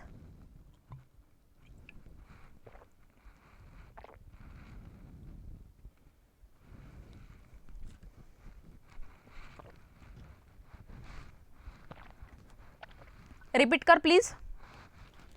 बघा आता याच्यामध्ये आपण काय बघत होतो? डिसर्टिफिकेशन पर्यंत. आता कुठं चाललं गेलो होतो आपण? डिसर्टिफिकेशनमध्ये. डिसर्टिफिकेशन म्हणजे काय? जेव्हा एखादी फर्टाईल लँड म्हणजे काय? ज्याच्यामध्ये न्यूट्रिएंट प्रेझेंट आहे. काय प्रेझेंट आहे? न्यूट्रिएंट प्रेझेंट आहे. ही लँड जेव्हा अनफर्टाईल बनेल किंवा इनफर्टाईल बनेल, या लँडला आपण काय म्हणतो किंवा या प्रोसेसला म्हणतो डिसर्टिफिकेशन. किंवा फर्टाईल लँडचं रूपांतर जर डेझर्ट लँडमध्ये झालं तर त्या लँडला आपण म्हणतो डिसर्टिफिकेशन. काय म्हणतो आपण त्याला? डिसर्टिफिकेशन. 3 गोष्टी क्लिअर आहे का? Yes or no? या 3 गोष्टी क्लिअर आहे का सांगा? Yes or no? Fertility depend राहील का प्रोडक्शनवर? नाही. प्रोडक्शन डिपेंड राहतं फर्टिलिटीवर, पण फक्त फर्टिलिटीवरच डिपेंड राहत नाही. हां, फर्टिलिटी कशी डिपेंड राहू शकते प्रोडक्शनवर? बघा, जर आपण वारंवार एकच क्रॉप घेतोय, let us suppose that cotton. ऐका, ही कन्सेप्ट थोडीशी वेगळी आहे पण यांनी क्वेश्चन विचारलाय तर मी एक्सप्लेन करते. आपण जर वारंवार एकच क्रॉप करतोय, लेट अस सपोज आपण सिरियल घेतोय, सगळे सिरियल आपण ग्रो करतोय. पहिल्या वर्षी म्हणजे 2018लाही सिरियल लावलं, 2019लाही सिरियल लावलं, 20लाही सिरियल, 21लाही सिरियल. सिरियल काय आहे? फास्ट ग्रोईंग असतात आणि दुसरं महत्त्वाचं म्हणजे जास्त न्यूट्रिएंट अपटेक करतात. मग अशा वेळी प्रोडक्शन हे अफेक्ट करू शकतात. कसं? पहिल्या वर्षी सिरियल घेतलं, दुसऱ्या वर्षी सिरियल घेतलं, तिसऱ्या वर्षी सिरियल घेतलं, म्हणजे आपण मोनोक्रॉपिंग करतोय. या मोनोक्रॉपिंगमध्ये प्रोडक्शन अफेक्ट होऊ शकतं आणि सॉइलची फर्टिलिटीसुद्धा अफेक्ट होऊ शकते. का? कारण एकच क्रॉप घेतोय तर ते जास्तीत जास्त न्यूट्रिएंट अपटेक करणार आहे. ठीक आहे. म्हणून जेव्हा कधी आपण सिरियल क्रॉप घेतो ना, किंवा ज्याला आपण काय म्हणतो सॉर्गम इफेक्टसुद्धा म्हणतो, याच्यामध्ये सॉइलला जे हे क्रॉप आहे सिरियल क्रॉप, हे काय करतात? एक्झॉस्ट कंडिशनला नेऊन ठेवतात. एक्झॉस्ट कंडिशनला नेऊन ठेवतात म्हणजे कसं? जसं आपल्या मोबाईलवरती आपल्याला मेसेज येतो की आजचं नेट आपलं एक्झॉस्ट झालेलं आहे. एक्झॉस्ट झालेलं आहे नेट म्हणजे काय? संपलं. एक्झॉस्ट म्हणजे काय? संपलं. तसं सॉइलला हे जेव्हा एक्झॉस्ट कंडिशनला नेतात याचा मिनिंग काय? सॉइलमधले जे न्यूट्रिएंट आहे हे काय झाले? कमी झाले. सॉइलमधले न्यूट्रिएंट जे आहे हे काय झाले? कमी झाले. समजलंय आता? समजलंय? Yes or no? नेक्स्ट बघा, आता ह्या 3 इकॉलॉजिकलमध्ये आपण 3 गोष्टी बघितल्या. सगळ्यात पहिले वेदर, त्याच्यानंतर पोल्युशन आणि त्याच्यानंतर डिसर्टिफिकेशन. नेक्स्ट आहे प्रोडक्शन फॅक्टर. आता या प्रोडक्शनमध्ये हे झाले इकॉलॉजिकल फॅक्टर. आता प्रोडक्शन आणि third one is the socio economical factor. आता प्रोडक्शन फॅक्टरमध्ये बघा, सगळ्यात पहिले काय मॅटर करणार आहे? व्हेरायटी. आपण नेमकी कुठली व्हेरायटी ग्रो करतोय? अर्ली ग्रोईंग, त्याच्यानंतर लेट मॅच्युरिटी व्हेरायटी ग्रो करतोय, जास्त उत्पन्न देणारी व्हेरायटी यूज करतोय, कमी उत्पन्न देणारी यूज करतोय, लवकर फ्लावरिंग स्टेजला येणारी व्हेरायटी यूज करतोय का? या सगळ्या गोष्टी मॅटर करणार आहे इथे व्हेरायटीमध्ये. डिसीज रेजिस्टंट आहे का? पेस्ट रेजिस्टंट आहे का? या सगळ्या मॅटर करणार आहे व्हेरायटीमध्ये. त्याच्यानंतर वीट. प्रोडक्शनमध्ये आणखी इम्पॉर्टंट फॅक्टर कुठला आहे? तो वीट. आता वीट हे इतके बेशरम क्रॉप असतात की हे आपल्या ओरिजिनल झाडापेक्षा लवकर वाढतात आणि यांना न्यूट्रिएंटसुद्धा जास्त लागतात. सो वीड हे सुद्धा इम्पॉर्टंट आहे. एका सर्वेनुसार सगळ्यात जास्त जो क्रॉपचा लॉस आहे हा इन्सेक्ट पेस्टने नाही होत, वीडने होतो. कशाने होतो? सगळ्यात जास्त क्रॉपचा जो लॉस आहे किंवा क्रॉपमध्ये कमी उत्पन्न देण्यात जर कोणी कारणीभूत असेल तर ते इन्सेक्ट पेस्ट नाही राहत, कोण राहतात? वीड राहतात. म्हणून वीडचा सुद्धा आपल्याला इथे स्टडी करायचा आहे. त्याच्यानंतर पेस्ट अँड डिसीजेसचा स्टडी करायचा आहे. पेस्ट आणि डिसीजेसचा पण स्टडी करायचा आहे. सॉईलच्या हेल्थचा स्टडी करायचा आहे. आता सॉईलच्या हेल्थचा स्टडी म्हणजे कसा? लेट अस सपोज दॅट आपण एखादं असं पर्टिक्युलर क्रॉप ग्रो करतो आहे की ज्या पर्टिक्युलर क्रॉपमध्ये आपल्याला एक न्यूट्रिएंट जे पाहिजे ते त्या सॉईलमध्ये असलं पाहिजे. आता एक लॉ ऑफ मिनिमम आहे सॉईलमध्ये, एक लॉ ऑफ मिनिमम आहे. त्या लॉ ऑफ मिनिमम जो आहे वॉन लेबिगने हा लॉ दिलेला आहे. या लॉमध्ये काय म्हणणं आहे बघा की जेव्हा सगळे न्यूट्रिएंट प्रेझेंट आहे, सगळे न्यूट्रिएंट प्रेझेंट आहे सॉईलमध्ये सगळे न्यूट्रिएंट प्रेझेंट आहे. व्यवस्थित लक्ष द्या. हा लॉ आता इथे समजून घेऊ, सॉईलमध्ये तर आणखी बघूच पण इथे पण समजून घेऊ कारण ही कन्सेप्ट आली आहे सॉईल हेल्थची. सॉईल हेल्थ म्हणजे काय? सॉईलचं पीएच काय आहे, त्याच्यानंतर ॲसिडिक सॉईल आहे का, बेसिक सॉईल आहे म्हणजे अल्कलाईन आहे का, या सगळे फॅक्टर्स त्याच्यासाठी आपलं क्रॉप सुटेबल आहे का, त्याच्यानंतर न्यूट्रिएंट जे आपल्याला सॉईलमध्ये पाहिजे का हे तिथे प्रेझेंट आहे की नाही, याला म्हणतो आपण सॉईलची हेल्थ. आता सॉईल हेल्थचा विषय आला म्हणून एक लॉ ऑफ मिनिममची एक गोष्ट सांगते. लॉ ऑफ मिनिमम जो वॉन लेबिगने दिलेला आहे याच्यामध्ये काय कन्सेप्ट आहे बाळांनो की एखादा पर्टिक्युलर जेव्हा क्रॉप आहे तर ते जे क्रॉप आहे आपल्याला जर क्रॉप घ्यायचा आहे, लेट सपोज आपल्याला राईस घ्यायचा आहे, आपण राईसचं एक्झाम्पल पकडू. आपल्याला जर राईस घ्यायचा आहे, काय घ्यायचं आपल्याला? राईस. आता सगळ्यांना माहीत आहे, सगळ्यांना झोपेतून उठून जरी विचारलं तर राईसचा खैरा डिसीज माहीत आहे, बरोबर? राईसचा खैरा डिसीज आपल्याला माहीत आहे, जो कशाने होतो? झिंकच्या डेफिशियन्सीने होतो. कशाने होतो? झिंकच्या डेफिशियन्सीने होतो. म्हणजे आपण असं पकडू की आपल्या राईस क्रॉपसाठी आपल्याला कोण इम्पॉर्टंट आहे? झिंक. कोण इम्पॉर्टंट आहे आपल्याला? झिंक इम्पॉर्टंट आहे आपल्या राईस क्रॉपसाठी. मग एखादी आपल्याकडे लँड आहे, ही लँड आहे आपल्याकडे, या लँडमध्ये सगळे न्यूट्रिएंट प्रेझेंट आहे, सगळे न्यूट्रिएंट्स प्रेझेंट आहे पण हा झिंकच प्रेझेंट नाही, हा झिंक इथे अब्सेंट आहे, हा झिंक इथे अब्सेंट आहे. लॉ ऑफ मिनिमम काय आहे बघा, इथे ऑल न्यूट्रिएंट प्रेझेंट आहे पण हा झिंक पाहिजे होता आपल्याला. हा जो झिंक बाबा आहे हा झिंक बाबाच इथं नाही. मग हा राईस तिथे ग्रो होणार आहे का? होणार नाही. हा जर झिंक बाबा तिथे नाही आहे तर हा राईस इथे ग्रो होणार नाही. व्हाय? कारण इसको तो वही पसंद था ना, कोण? झिंक. म्हणजे झिंक काय झाला याच्यासाठी? इसेन्शियल झाला. झिंक काय झाला याच्यासाठी? इसेन्शियल झाला. तिथं बाकी किती काही असू द्या, तिथे बाकी किती काहीही असू द्या, NPK किती असू द्या, CAMGS किती असू द्या, पण ये अगर झिंक बाबा नहीं रहा तो वहाँ पे राईस नहीं आ सकता. राईस तिथे येऊ शकत नाही कारण हा झिंक बाबा तिथं प्रेझेंट नाही. मग अशा वेळी या कन्सेप्टला काय म्हणतात? Law of minimum. म्हणजे बाकीचे किती प्रेझेंट असू द्या पण झिंक तिथे नाही आहे. आपण राईसच्या केसमध्ये बघतोय, बाकी पर्टिक्युलर क्रॉपच्या केसमध्ये वेगवेगळे न्यूट्रिएंट्स येतील पण आपलं फेवरेट खैरा डिसीज आणि राईस म्हणून मी झिंक घेतला.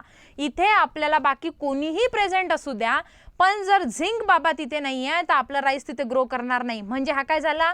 इतकासा होता झिंक एलिमेंट, इतकासा होता पण तो तिथे नसल्यामुळं आपल्याला राईस क्रॉप ग्रो झालं नाही. याला आपल्याला काय म्हणायचं आहे? Law of minimum. ये कैसी बात हो गई अभी बताऊ की आपको? जसं आपल्याला कॉलेजमध्ये स्कूलमध्ये कोणतरी आवडत होतं, बरोबर, आणि आपण कॉलेजमध्ये किंवा स्कूलमध्ये तिच्यासाठी जात होतो किंवा त्याच्यासाठी जात होतो. मुली पण आहे आणि मुलींचं पण असं असतं पण ते दाखवत नाही. आपण कॉलेजमध्ये किंवा स्कूलमध्ये त्याच्यासाठी किंवा तिच्यासाठी जात होतो आणि ते जर नाही आलं, कॉलेजला ॲब्सेंट असली, स्कूलला ॲब्सेंट असली की त्या दिवसचं एकाही लेक्चरमध्ये मन लागत नव्हतं. काय झालं असेल तिला? ताप असेल का? सर्दी झाली असेल का? डेंग्यू तर झाला नाही ना? म्हणजे 15 दिवस तर गायब राहील नाही ना?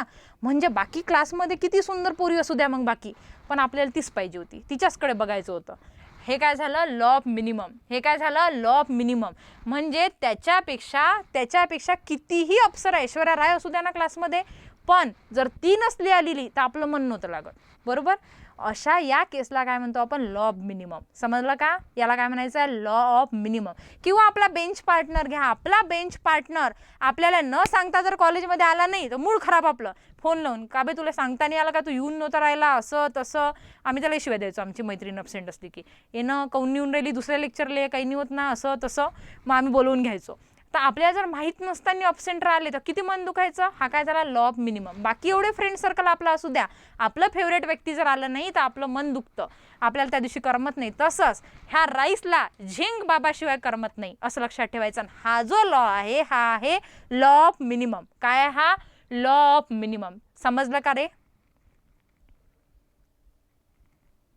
हो, ज्या व्यक्तीची जागा कोणीच नाही भरून काढणार. Very good Pramod. Yes, there you are. Very good. ज्या व्यक्तीची जागा कोणीच भरून काढणार नाही त्याला आपण म्हणतो लॉ ऑफ मिनिमम. गुड.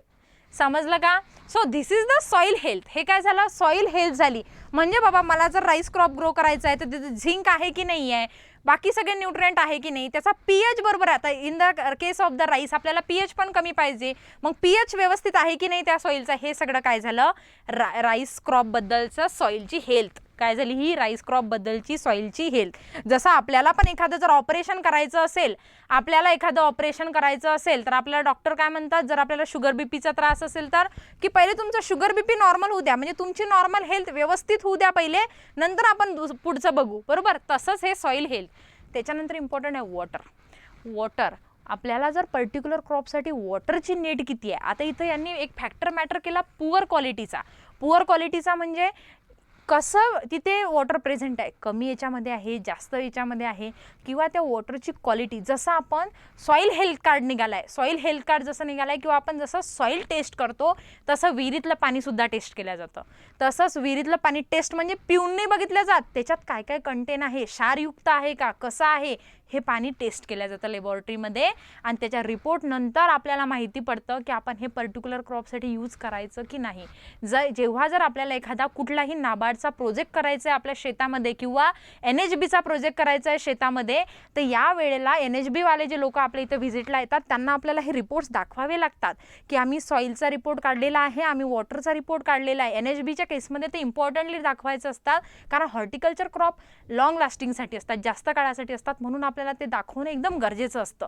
अशा वेळी आपण काय करतो, वॉटरला पण टेस्ट करतो आणि सॉईलला पण टेस्ट करतो, आणि तेव्हा आपल्याला वॉटरची क्वालिटी कळते. नेक्स्ट है फार्म मशीनरी. अब ये आ गया ट्रैक्टर वगैरह के बारे में. ये क्या है, ट्रॅक्टर म्हणजे फार्म मशिनरी आपण कुठला कुठला यूज करणार आहे. त्याच्यानंतर पोस्ट हार्वेस्ट टेक्नॉलॉजी. आपण टोमॅटो तर घेतोय, लेट अस सपोज दॅट आपण टोमॅटो तर घेतोय आपल्या शेतामध्ये, किंवा दुसरं एखादं आपण गावाचं हे घेऊ, एक ज्याला आपण पेरू म्हणतो, घेतोय आपण हे पर्टिक्युलर क्रॉप. पण जर विकल्या नाही गेले तर मी काय करणार आहे, टोमॅटोच्या केसमध्ये मी केचप बनवेल. गावा जर आपण म्हणतोय तर त्याच्या केसमध्ये आपण काय बनतं, गावापासून काय बनतं, जेली की जॅम सांगा. आणि गावामध्ये असा कुठला फॅक्टर कंटेन असतो जो ते बनवण्यासाठी इम्पॉर्टंट असतो, pectin. Very good, very good, very good. Chapati कायच्यापासून बनवशील, टमाटरपासून. Very good, very good. Yes, ये हुई ना बात. हां, पेक्टिन कंटेन असतं आणि त्याच्यापासून आपण जेली बनवतो. म्हणजे हे कशाबद्दल झालं, ये हो गया भाई पोस्ट हार्वेस्ट टेक्नॉलॉजी के बारे में. त्याच्यानंतर मार्केट फॅसिलिटी. मार्केटच्या कशा फॅसिलिटीज अवेलेबल आहे, यावर मार्केटच्या कशा फॅसिलिटी अवेलेबल आहे याच्यावर सुद्धा आपण हे सगळे प्रोडक्शन फॅक्टर मॅटर करत आहेत. त्याच्यानंतर नेक्स्ट आहे सोशिओ इकॉनॉमिक. नेक्स्ट कुठला आहे, सोशिओ इकॉनॉमिक फॅक्टर. आता in case of the socio economic factor सगळ्यात पहिले cost and return. Cost and रिटर्नमध्ये आपण बघा, इकॉनॉमिक्समध्ये कॉस्ट ऑफ कल्टिवेशन काढत होतो. काय काढत होतो आपण, कॉस्ट ऑफ कल्टिवेशन, आणि आपल्याला किती इन्कम आलं ते काढत होतो आपण. So this is the cost and return. म्हणजे आपल्याला कॉस्ट ऑफ कल्टिवेशन किती लागलं आहे, किंवा कॉस्ट ऑफ प्रोडक्शन किती लागलेलं आहे, आणि उत्पन्न नेमकं किती भेटणार आहे याचं बजेट आधीच काढायचं. एक इस्टिमेट जेव्हा आपण काढू या सगळ्याबद्दलचं हे येतं सोशिओ इकॉनॉमिक फॅक्टरमध्ये. त्याच्यानंतर येतं credit. This is important. Credit. आता हे क्रेडिट कोणतं, आपण जर कोणाकडून पैसे घेतोय, म्हणजे जसं क्रॉप लोन. काय घेतो आपण, क्रॉप लोन घेतो. हे क्रॉप लोन कशामध्ये आलं, क्रेडिटमध्ये. म्हणजे त्या पर्टिक्युलर क्रॉप ग्रोथसाठी आपल्याला काय पाहिजे, क्रेडिट किती लागणार आहे, हे कशामध्ये आलं, सोशिओ इकॉनॉमिकमध्ये. नेक्स्ट आहे रिस्क अनसर्टिनिटी. बघा, जो रिस्क घेऊ शकत नाही तो खरा बिझनेसमॅन नाही असं म्हणतात. पण बाळांनो, आपल्याला इतक्या चांगल्या तऱ्हेने माहीत आहे की या अख्ख्या दुनियेमध्ये सगळ्यात जास्त जर रिस्क कोणी घेत असेल तर तो फक्त आपला शेतकरी आहे. कोण आहे रे? फक्त शेतकरी आहे. पाऊस पडू द्या नाही पडू द्या, आपण एक एक्झाम फेल झालो की काय म्हणतो? पुढच्या वर्षी मी एक्झाम देणार नाही, मी दुसऱ्या एक्झामची प्रिपरेशन करतो. पण माझा शेतकरी असा म्हणत नाही. म्हणतो का कधी की या वर्षी मला सोयाबीन पिकलं नाही, मी पुढच्या वर्षी पेरणार नाही? बिलकुल नाही. तो पुढच्या वर्षी त्याच जमिनीवर तेवढेच परिश्रम घेऊन सेम पीक पेरतो आणि पुढच्या वर्षी त्याला यश भेटते. कधी कधी सलग 3 वर्षे अपयश भेटतं, तरी तो 4थ्या वर्षी तेवढ्याच हिमतीने उभा राहतो. तर त्याच्यात खरी काय आहे? रिस्क बेअरिंग ॲबिलिटी आहे. खऱ्या बिझनेसमॅनकडे काय असलं पाहिजे? तर रिस्क बेअरिंग ॲबिलिटी असली पाहिजे. आणि ती सगळ्यात जास्त जर कोणामध्ये आहे तर ती आमच्या फार्मर्समध्ये आहे. कोणामध्ये आहे? फार्मर्समध्ये. आणि हे आपण गर्वानं सांगू शकलो पाहिजे की आपले जे एवढे फार्मर्स आहे हे सगळ्यात मोठे बिझनेसमॅन आहे. नका भेटू द्या त्यांना पैसा, पण जे समाधान भेटतं ते जेव्हा क्रॉप आपल्या जमिनीमध्ये असं छान हलत झुलत राहतं तेव्हा जे सॅटिस्फॅक्शन भेटतं ना बाळांनो त्या फार्मरला, स्वतःच्या लहान बाळाप्रमाणे ते जेव्हा त्याचा सांभाळ करतात ना, ते खरी रिस्क बेअरिंग ॲबिलिटी आहे त्यांची. कधी पाऊस पडू शकतो, कधी ऊन वारा अफेक्ट करू शकतो, एखादा डिसीज येऊन जाऊ शकतो, तेव्हा जे रिस्क असते हे कोणाची असते? सगळ्यात जास्त फार्मरची असते. तर ही रिस्क सर्टन्टी कोणामध्ये आहे? फार्मर्समध्ये. आणि ह्या बाबतीत सगळ्यात जास्त त्यांना काळजी घ्यावी लागते. आता बघा, बऱ्याचदा आपण असं म्हणतो प्लॅन बी रेडी ठेवायचा, प्लॅन बी रेडी ठेवायचा. मला सांगा, इन केस ऑफ द आपलं जर पहिलं क्रॉप, एक टर्म आहे, आपलं जर पहिलं क्रॉप फेल्युअर गेलं, व्यवस्थित आहे का? मी एक पहिलं क्रॉप ग्रो केलं होतं, हे फेल्युअर गेलं, मग मी लगेच दुसरं शॉर्ट ग्रोइंग क्रॉप ग्रो करते, याला काय म्हणतात? बताओ जल्दी से, सांगा. सांगते प्रमोद सांगते बेटा.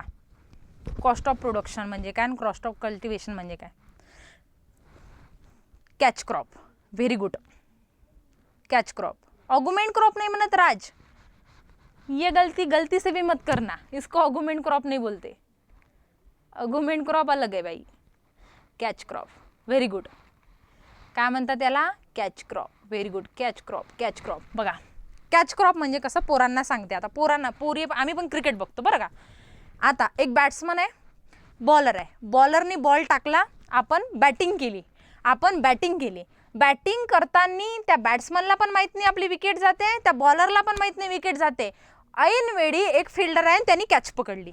काय केली त्यांनी? कॅच पकडली. माहित होतं का कोणाला विकेट जाणार आहे? नाही. ऐन वेळी घेतलेली कॅच. म्हणजे ज्याला कॅच हा जो वर्ड आहे, एखाद्या अपॉर्च्युनिटीला कॅच करणे. ॲग्री एमपीएससीची ॲड आली, आपण आतापासून प्रिपरेशन करतोय, आपण काय करू? अपॉर्च्युनिटीला आपण काय करू? कॅच करून टाकू. बरोबर, याला म्हणतात कॅच क्रॉप. कॅच क्रॉप म्हणजे काय? आपला एक क्रॉप आपण पहिले घेतलं होतं, लाईक द व्हीट. आपण असं पकडू की मी काय घेतलंय, तर पहिले व्हीट घेतलं होतं, किंवा व्हीटपेक्षा आपण सोडून आपण कॉटन पकडू. आता कॉटनचं का बरं एक्झाम्पल मी घेतलं? कॉटन क्रॉप जे आहे हे आपण कधी ग्रो करतो? थोडंसं आधी सोईंग करतो, ज्याच्याकडे इरिगेशन फॅसिलिटी आहे. मग याचं जर इमर्जन्स झालं नाही, तर बरेचसे शेतकरी बघा यावर्षी खूप अशा कंडिशन आल्या की पहिले पाऊस पडला, नंतर पावसाची गॅप होती, शेतकऱ्यांना डबल सोईंग करावी लागली. मग अशावेळी जे मेन क्रॉप होतं, ये कौन सा था भाई अपना? ये था कॉटन. मेन क्रॉप कुठलं होतं आपलं? कॉटन होतं. पण हे फेल्युअर गेलं, याचं इमर्जन्सच झालं नाही, आपण असं पकडू. किंवा इमर्जन्स नाही झालं, किंवा याचं जर्मिनेशन नाही झालं. मग अशा वेळी आपल्याला आता तेवढा तर टाइम पिरियड आपल्याकडे पुढचा नाही आहे की आता मी जुलैमध्ये दुसरं कॉटनचं सोईंग करू. मग अशा वेळी आपण शॉर्ट ग्रोइंग क्रॉप सोईंग करतो, like the green gram or the black gram, किंवा ब्लॅक ग्राम सारखा. ग्रीन ग्राम किंवा ब्लॅक ग्राम सारखे आपण क्रॉप ग्रो करतो, याला आपण म्हणतो. आणि हे जे क्रॉप आहे पर्टिक्युलरली याला आपण कॅच क्रॉप म्हणतो. आणखी याच्यात महत्त्वाचं तुम्हाला लक्षात ठेवायचं आहे की फक्त पहिलेच खरीप सीझनच्या स्टार्टिंगला जर आपण ग्रीन ग्राम किंवा ब्लॅक ग्राम लावलं असेल किंवा काउपी लावलं असेल, तर त्याला नाही म्हणत कॅच क्रॉप. त्याला कॅच क्रॉप म्हणत नाही. पहिलं क्रॉप फेल्युअर गेलं, पहिल्या क्रॉपच्या फेल्युअर नंतर म्हणजे प्लॅन ए सक्सेसफुल नाही झाला, तेव्हा प्लॅन बी युटिलाइज करणे म्हणजे कॅच क्रॉप. त्याला काय म्हणतो आपण? Catch crop. Okay, yes. Cultivation of short duration crop to mitigate the risk. Very good Vikas, very good. समझ में आया भाई इतना? देखो, आपलं असंच आहे, असतो आपण एका मुद्द्यावर, जातो तिसऱ्या मुद्द्यात, आणि असाच अभ्यास तुम्हाला करायचा आहे. पॉइंटला कोरिलेट करत चालायचं बाळांनो. याचा इतका फायदा होतो ना जबरदस्त अभ्यास करताना, अरे म्हणजे भयानकच एकदम. एखाद्या क्रॉपचं टेम्परेचर वाचतोय ना आपण, मग राईसचं जेव्हा टेम्परेचर वाचतोय, राईसचं मिनिमम टेम्परेचर किती आहे? 10. लेट अस सपोज दॅट 10 आहे, मी लेट सपोज जर कशाला 10च आहे मिनिमम टेम्परेचर, ऑप्टिमम टेम्परेचर किती आहे 32 आणि मॅक्झिमम टेम्परेचर किती आहे 36 ते 38. अरे बापरे, असं आहे कायचं. मग आता व्हीटचं किती आहे, व्हीटचं किती आहे, व्हीटचं किती आहे असं आठवलं पाहिजे. 4 ते 5 मिनिमम किती आहे व्हीटचं, 4 ते 5. 20 किती आहे मिनिमम टेम्परेचर आणि एक्स्ट्रा जास्ती मॅक्झिमम टेम्परेचर किती आहे 30 ते 32. जसं माझ्या तोंडपाठ आहे तसं तुमच्या तोंडपाठ असलं पाहिजे. इसको बोलते हे, हां सांगते ना, सांगते, याला म्हणतात अभ्यास. आणि असा जर अभ्यास तुमचा असेल ना तर तुम्हाला अधिकारी बनण्यापासून कोणीच थांबू शकत नाही. तोंडपाठ पाहिजे. जसं इथे मी एक पॉईंट बोलली, आता ह्या सॉईल हेल्थपासनं या लॉपर्यंत जायची आपल्याला गरज नव्हती, पण आपण गेलो कशासाठी, कोरिलेट गोष्टी केल्या, पुन्हा आपल्याला तेवढ्या समजल्या. आणि याच्यासाठी म्हणते तुमच्या नोट्स काढा. या नोट्स काढल्यामुळं, रेफरन्स बुक यूज केल्यामुळं हे गोष्टी आपोआप घडतात आपल्या डोक्यामध्ये. आपण जशी कमांड देऊ आपल्या डोक्याला तसंच आपलं डोकं चालतं. नेक्स्ट हो, तोंडपाठ करून घेते मी, याच्यासाठी येते, डोंट वरी तुषार, मी करून घेते. नेक्स्ट बघा, हे झालं रिस्क. Traditional attitude. आता ही गोष्ट व्यवस्थित लक्षात द्या, ट्रॅडिशनल ॲटिट्यूड म्हणजे काय. आपण जेव्हा क्रॉपिंग सिस्टीम आणि क्रॉपिंग पॅटर्न हे बघू तेव्हा मी हे डिटेलमध्ये सांगेल, पण आता सध्या एवढं लक्षात द्या, एखाद्या गावाची प्रथा असते. प्रथा म्हणजे काय, त्या पर्टिक्युलर गावामध्ये 90% शेतकरी किंवा 95% शेतकरी काय करतात, सारखं क्रॉप ग्रो करतात. काय करतात, सारखं क्रॉप ग्रो करतात. त्याला आपण काय म्हणतो, ट्रॅडिशनल ॲप्रोच. त्या क्रॉपकडे बघायचा ट्रॅडिशनल ॲप्रोच, किंवा कुठल्या मॉडिफाय सिस्टीम त्याच्यामध्ये यूज न करता ओल्ड फॅशननी क्रॉप ग्रो करायचं, त्याला आपण म्हणतो ट्रॅडिशनल ॲप्रोच. ओके, नेक्स्ट जे आहे हे आहे नॉलेज. एखादं जर पर्टिक्युलर क्रॉप आपण घेतोय तर त्याच्याबद्दलचं आपल्याला किती नॉलेज आहे. नॉलेज कशाने येतं, प्रॅक्टिकलनी येतं, पुस्तकं वाचल्याने सुद्धा येतं. शेतकऱ्यांसाठी जे मॅगझिन निघतात त्याच्यामध्ये पण सांगितलं जातं, किंवा बऱ्याचदा म्हणजे दरवर्षी शेतकऱ्यांना असं सजेस्ट केलं जातं की यावर्षी एवढा पाऊस पडणार आहे तर तुम्ही हे पर्टिक्युलर क्रॉप ग्रो करा. म्हणजे हे काय झालं, शेतकऱ्यांचं नॉलेज गेनिंग झालं, की नॉलेजप्रमाणे ते काय करताय, ग्रो करताय. किंवा नॉलेजप्रमाणे मागच्या वर्षी बाबा मी फ्लड इरिगेशन यूज केलं होतं या पर्टिक्युलर क्रॉपमध्ये, यावर्षी मी काय करतो, स्प्रिंकलर यूज करून पाहतो. हे कशाने येईल, नॉलेजने येईल किंवा प्रॅक्टिसने येईल. हे नॉलेज त्या पर्टिक्युलर क्रॉपबद्दल असणे. त्याच्यानंतर इनपुट अवेबिलिटीमध्ये पहिल्या दिवसच्या डेमो लेक्चरला मी सांगितलं होतं, सीड, फर्टिलायझर, इन्सेक्टिसाइड, पेस्टिसाइड हे सगळे काय झाले, इनपुट्स. याची अवेबिलिटी किती आहे, किंवा याच्यासाठी आपल्याला पैसे खर्च करावे लागणार आहे का, या सगळ्या गोष्टीचा स्टडी करणे. हे कशामध्ये येतं, इनपुट अवेबिलिटीमध्ये. And next and last one is the institution. What is institution. जेवढ्या काही ग्रामीण बँक आहे किंवा नाबार्ड आहे किंवा कुठलंही इन्स्टिट्यूशन असू द्या, ज्याच्या कोणाशी रिलेटेड आहे, शेतकऱ्याशी रिलेटेड आहे. कोणाशी रिलेटेड आहे, शेतकऱ्याशी रिलेटेड आहे. त्या जे इन्स्टिट्यूशन आहे ते कशामध्ये येणार आहे, सोशल इकॉनॉमिकल फॅक्टरमध्ये. So in case of the constraint in the crop production आपण इतक्या सगळ्या गोष्टी बघितल्या आणि या सगळ्या तुम्हाला लिहून घ्यायच्या आहेत. तुमच्याकडे जर बुक असेल तर, किंवा आपण एक काम करू, उद्याच्या लेक्चरला लिहून घेऊ. आपला टाइम पण झालाय, सर येऊन थांबलेले आहे. ओके, तर हे सगळे झाले constant in the crop production. इथपर्यंत समजलं का बाळांनो, प्लीज एकदा सांगा. जर माझं टीचिंग समजलं असेल तर प्लीज ॲप्रिशिएट करा. मॅडम एक टॉपिक झाला का लगेच आयोगाचे कसे क्वेश्चन आले ते पण लगेच सांगत जा. येस, व्हेरी गुड, सांगते.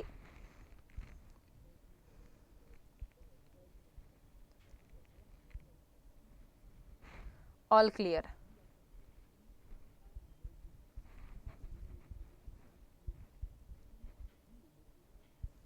क्लिअर आहे सगळ्यांना. लँग्वेजमध्ये काही प्रॉब्लेम आहे की मॅडम मधात हिंदी बोलता तुम्ही ते नका बोलू, मधात थोडीशी कॉमेडी करता ते नका करू, काही असेल ना मला सजेशन द्यायचं. मला सजेशन घेणे आवडतं. मी पर्सनली पण जेव्हा ऑफलाईन क्लास होता मी प्रत्येक स्टुडंटला माझा फीडबॅक विचारायची, का मला माझ्या सुधारणा करायला आवडतात. या सुधारणेने माझं टीचिंग इम्प्रूव्ह होतं आणि मला आवडती त्या गोष्टी. प्रोडक्टिव्हिटी काय सांगू प्रवीण. थँक्यू. पीजे कोण आहे, थँक्यू. प्रोडक्टिव्हिटी काय म्हणजे सॉईलची प्रोडक्टिव्हिटी म्हणजे काय हे सांगा म्हणताय का प्रवीण. प्लीज एकदा पूर्ण मेसेज टाका, कारण प्रोडक्टिव्हिटी क्रॉपची पण आहे.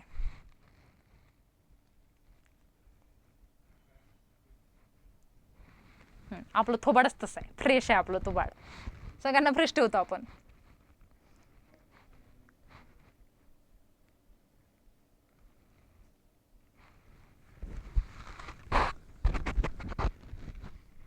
फर्टिलिटी अँड प्रोडक्टिव्हिटी डिफरन्स सांगते सांगते सांगते.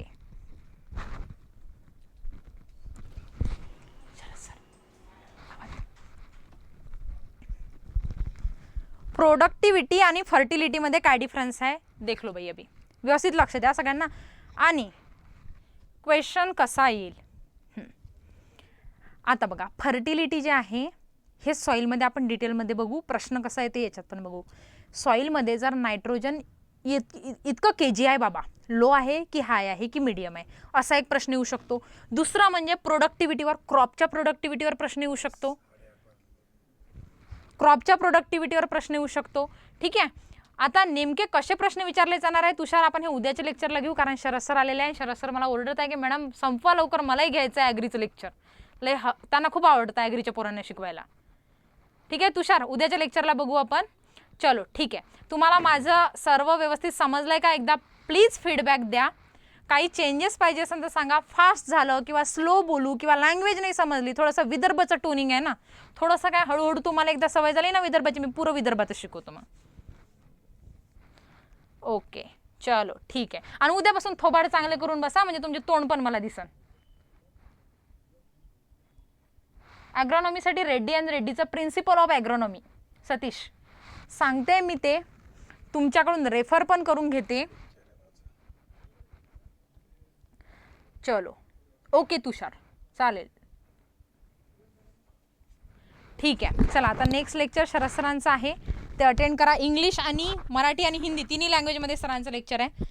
चलो tata bye bye, see you tomorrow.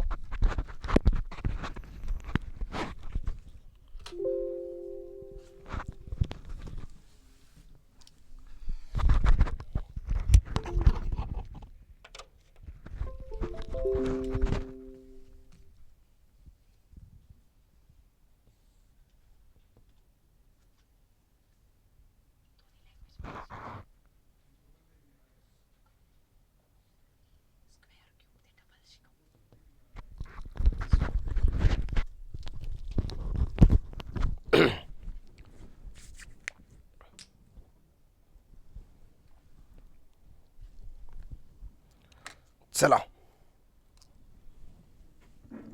ग्रुपवरती टाका शरद सर.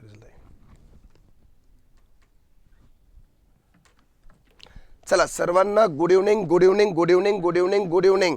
सगळ्यांना माझा आवाज क्लिअर येते का लवकर सांगा. सगळ्यांना गुड इव्हनिंग. सगळ्यांना माझा आवाज क्लिअर येते का लवकर सांगा. लवकर सगळ्यांना माझा आवाज क्लिअर येत आहे का लवकर सांगायचं सर्वांनी लवकर. चला सगळ्या माझ्या ॲग्रिकॉस बांधवांना बहिणींना सगळ्यांना माझा मानाचा नमस्कार नमस्कार नमस्कार नमस्कार.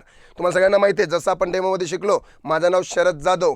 जर तुम्ही नाव ओळखून असेल या माहीत असेल तर यूट्यूबवर एकदा सर्च करू शकता. मी बँकिंगला पण घेतो, MPSC असो या कोणतीही परीक्षा असो त्या परीक्षेचे मी गणित घेतो बरोबर.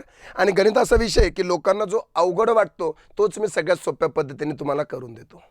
लोक त्या गणिताला घाबरता, लोक म्हणताय गणित खूप अवघड आहे, गणित असं आहे. मी इतकी गॅरंटी देतो तुम्हाला प्लस मायनस न करून द्या, गणित पक्का करण्याची माझी जिम्मेदारी. या बॅचमध्ये आपण जे गणित घेणार आहे पिल्ल्यानो ते गणितामध्ये तुम्ही AFOची प्री पण दिली तर 100% प्री निघन ही माझी गॅरंटी राहील. त्याबद्दल बेफिकर राहा. फक्त एक आहे, रोजची प्रॅक्टिस करा. मी जे बेसिक म्हणन तितकं मला कंप्लीट करून द्या. बाकी सब दुख तुम्हारे मेरे पास, मेरे सब सुख तुम्हारे पास. इतकं याद में रखो. लगेच आपण सुरुवात करू आपल्या लेसनला. चला सगळेजण फ्रेश करे. यस बुद्धिमत्ता पण आपण घेणार बेटा, काही टेन्शन नाही. बुद्धिमत्तेचे पण लेक्चर सुरू होणार लगेच. बुद्धिमत्तेला सतीश हे आपले सुमित काकडे सर. चलो सगळेजण फ्रेश आहे का लवकर सांगा. सगळे रिप्लाय सगळेजण आहे का रे. कॅमेरे आज तुमचे सगळ्यांचे बंद का बरं कॅमेऱ्यावर. मला तर कॅमेरे ऑन पाहिजे सगळ्यांचे.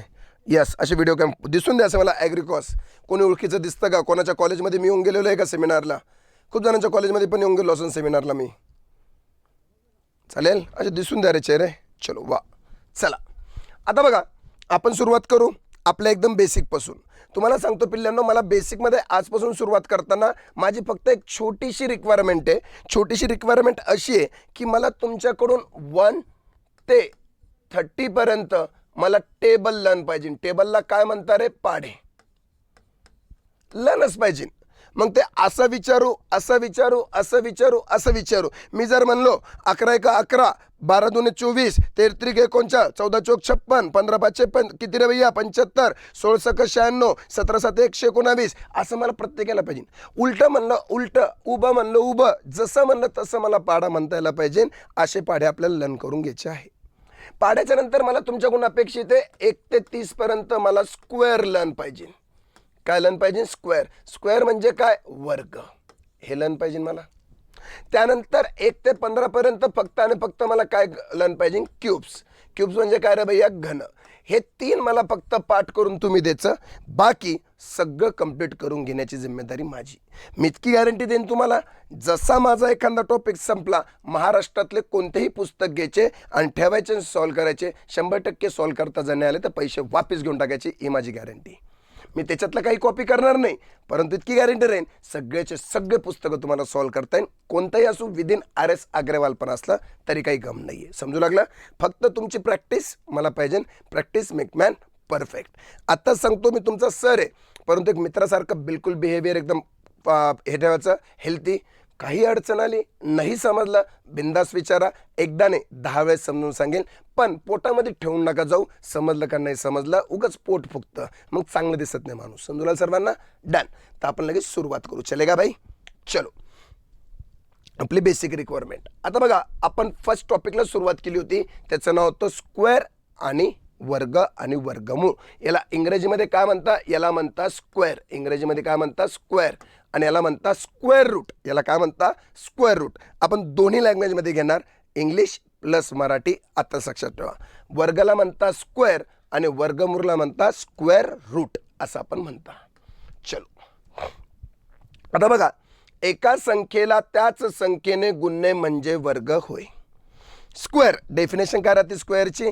Square are the number generate after multiplying a value by itself. म्हणजे याचा अर्थ काय झाला? A number multiply by it self.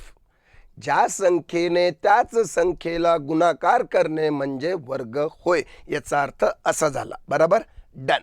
मग आता बघा, वर्ग करण्याच्या पद्धती. आपण वर्ग करण्याच्या वेगवेगळ्या पद्धती पाहिल्या होत्या, सर्वांना लक्षात असेल तर परत एकदा त्या पद्धती रिव्ह्यूज करतो. का बरं? आज फ्रेशमध्ये सुरू झालं, काही लोकांनी डेमोमध्ये समजलं नसन, पण आज परफेक्टली समजन. पिल्लांनो, तुम्हाला 1 ते 30 पर्यंत सर्वच्या सर्व वर्ग पाठ असता. 1 ते 30 पर्यंत सर्व वर्ग पाठ आहे, आपण पाठ पण करून घेणार. पण 30च्या पुढं जे आपल्याला स्क्वेअर करायचे, ते करायचे कसं, हे सगळ्यात इम्पोर्टंट आहे. फिर एक बार रिवाइज करता हूँ, वही स्टाइल में, वही इसमें. क्या था? कुछ नहीं बेटा. मी म्हणलो 46चा आपल्याला वर्ग करायचा आहे. कशाचा करायचा आहे? 46चा वर्ग. कशाचा वर्ग करायचा? 46चा वर्ग. आता 46चा स्क्वेअर करण्यासाठी मी आत्ताच तुम्हाला काय डेफिनेशन सांगितली? A number is multiply by itself. ज्या संख्येने त्याच संख्येला गुणाकार करणे म्हणजे स्क्वेअर. फिर मैंने क्या किया बाय? 46 × 46 गुणाकार केला. 6 6 संचोक 24,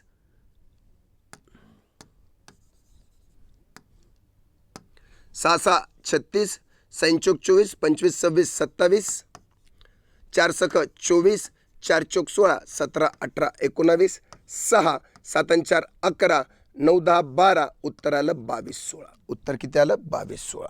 मग आता तुम्हाला खूप मास्तर ज्याचे तुम्ही ऑनलाईन करणार. स्क्वेअर अँड क्यूब लक्षात ठेवण्याच्या ट्रिक पण सांगा. यस अंकुश, त्या पण ट्रिक सांगतो.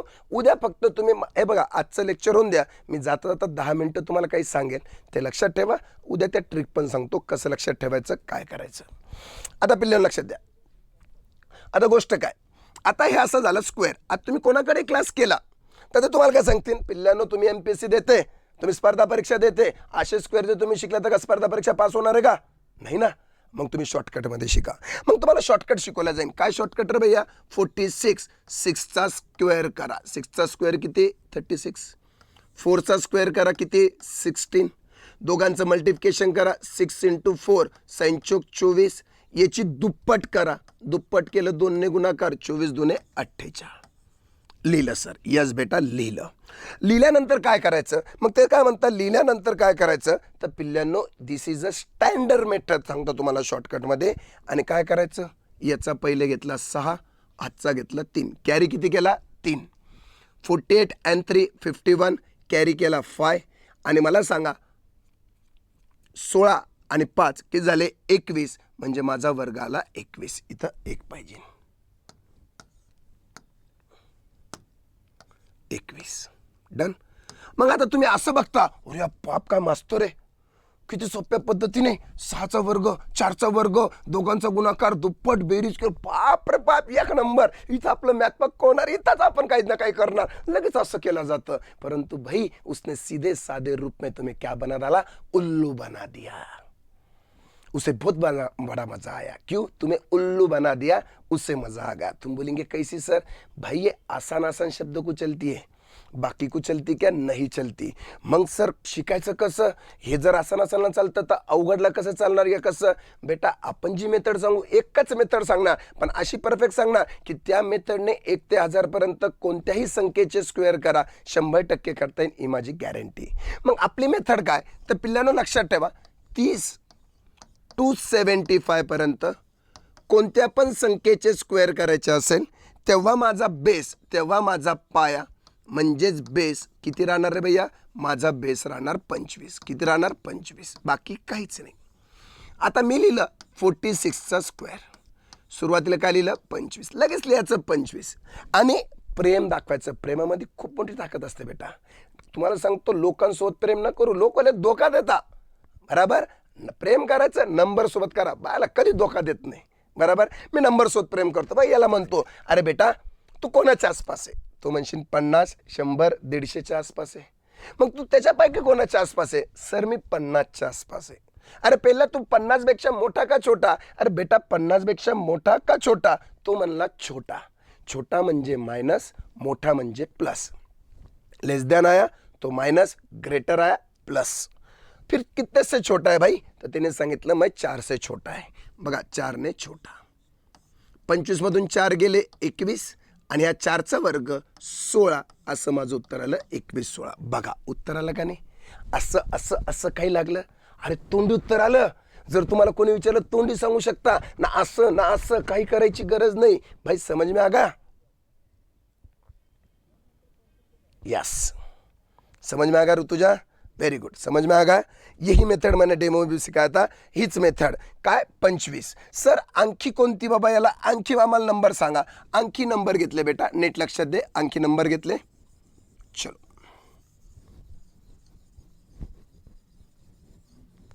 हा एकच होगा. आणखी नंबर बघा. मी म्हणतो मला सांगा 57चा स्क्वेअर किती? सुरुवाती काय काय लिहिलं? 25. सांगा कितीने मोठा? तुम्ही म्हणशाल 7ने मोठा. 25 आणि 7 32. 7चा वर्ग 49. 32 49. काही करायची गरज काहीच नाही, डायरेक्ट उत्तर आलं. सर आणखी कोणतं? 62चा वर्ग. सुरुवातीला काय लिहिलं? 25. अरे तू 50 पेक्षा कितीने मोठा? 12ने मोठा. हे बघा 12ने मोठा. बेटा ही कन्सेप्ट समजून घ्या, बाकी काही नाही. हीच कन्सेप्ट आहे बेसिक. नंतर आपण मोठमोठे गणिताचे उत्तर 65वाने काढू. बघा 5 आणि 2 7, 2 आणि 1 3. आता पिल्ल्यांनो 7चा वर्ग 49 आहे, 2 संख्या मी डायरेक्ट लिहिलं. 4चा वर्ग 16, 2 संख्या मी डायरेक्ट लिहिलं. मला 2च संख्या पाहिजे. पण जेव्हा इथं येणार 2, 2चा वर्ग 4, मला 2 संख्या पाहिजे. मी 0 4 लिहिणार. 3चा वर्ग 9, मला 0 9 लिहिणार. 1चा वर्ग 1, मी 0 1 लिहिणार. का बरं? मला 2च संख्या पाहिजे. पण मला सांगा इथं 12चा वर्ग केला तर 144, मला 2च संख्या पाहिजे. पण संख्या किती आल्या? 3. तर मी 2 संख्या बाहेर लिहितो. हे बघा 2 संख्या बाहेर लिहिल्या. का? मला 2च संख्या पाहिजे म्हणून. हे बघा 4 4, 7 आणि 1 8, उत्तर आलं 3. म्हणजे माझा स्क्वेअर आला 38 44. इथपर्यंत सर्वांना समजलं का पिल्ल्यांनो? Very good, very good. सर्वांना समजलं का? मेसेज करा. तुमचा रिप्लाय इथं लय मस्त आहे. तुमचा रिप्लाय जितका फास्ट आहे, सगळे इंटरेस्ट दाखवतील, तितकं मला शिकवण्यामध्ये इंटरेस्ट आहे बेटा. आणखी तुम्ही पहिल्याने शिकवणं कारण. Yes, very good, very good, very good पिल्ल्यांनो. Yes yes yes. देखो 67चा वर्ग. अरे कसा? याला 25. याला विचारा विचारा विचारा. ए पिल्ल्या विचारा. ए भैया तू 50ने मोठा आहे का छोटा? सांग सांग सांग. 50ने मोठा आहे का छोटा? सांग. अरे 50ने मोठा. कितीने मोठा? 17ने मोठा. मोठा म्हणजे प्लस. 7 आणि 5 12. 2 3 4, अरे 17चा वर्ग 289. मला 2 संख्या बाहेर पाहिजे, 2 संख्या बाहेर 8944. उत्तर आलं 4489. तुषार 25 कधी घ्यायचा? 30 ते 75 पर्यंत कोणत्याही संख्येचा वर्ग करायचा असेल तेव्हा माझा पाया 25च असेल, चेंज होणार नाही. माझा पाया 25 असेल.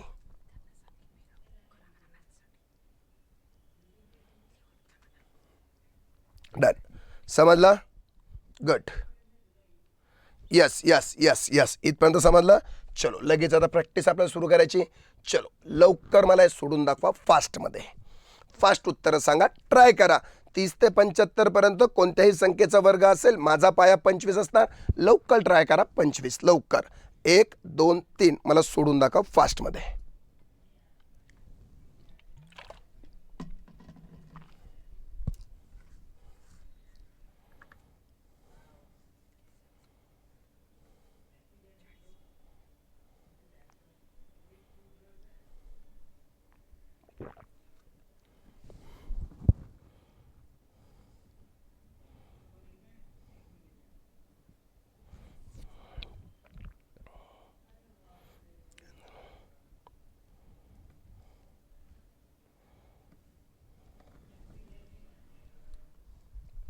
सर्वांची उत्तर आलं पाहिजे बेटा, सर्वांचे. मला असा रिस्पॉन्स पाहिजे, मला समजायला पाहिजे सर्वांना समजत आहे का नाही समजत आहे. लवकर फास्ट फास्ट फास्ट.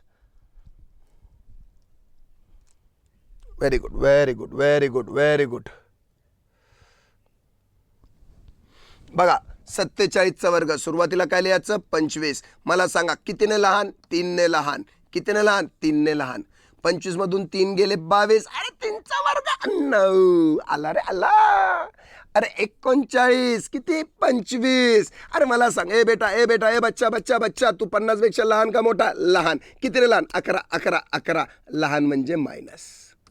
अरे 5तून 1 गेले 4, 2तून 1 गेला 1. 11चा वर्ग 121. अरे 2 संख्या बाहेर पाहिजे. आल्या आल्या आल्या आल्या आल्या. अरे 41. हा झाला 25. 50 पेक्षा कितीने लहान? 9 ने. 15तून 9 गेले 6. 9चा वर्ग 81. 2च संख्या. सेकंड में आ गया मेरे भाई, तोंडी भी आ गया मेरे भाई. समझने वाले को इशारा काफी होगा.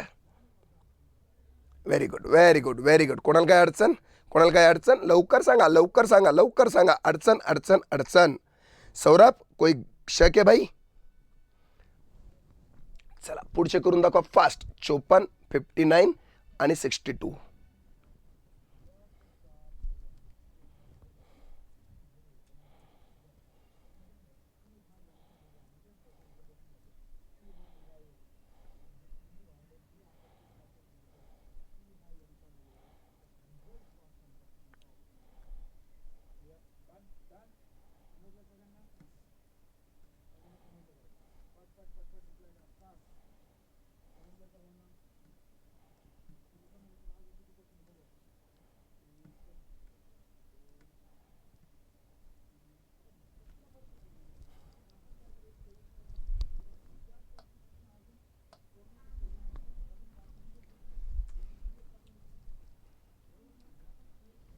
चला 54. काय लिहायचं सुरुवातीला? 25. अरे 50 पेक्षा कितीने मोठा? 4 ने. 25 आणि 4 29. 4चा वर्ग 16. बघा किती सेकंद आला. करायची काही गरज लागली का? काही लागली? काहीच नाही. अरे काहीच नाही काहीच नाही. Very good. 49 59. बघा काय लिहिलं? 25. 50 पेक्षा कितीने मोठा? 9 ने. 9 आणि किती झाले? 34. 9चा वर्ग 81. अरे 62. 62 का लिहिलं? 25. 50 पेक्षा कितीने मोठा? 12 ने मोठा. किती झाले? 37. 12चा वर्ग 144.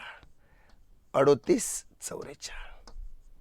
जम्या जम्या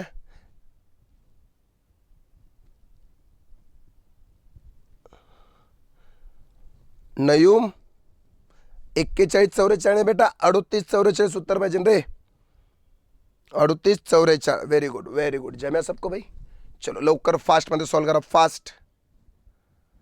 चला 67 आणि 72. 84 सोडून द्यायचा. 67 आणि 72चा सॉल्व करा. 67 आणि 72.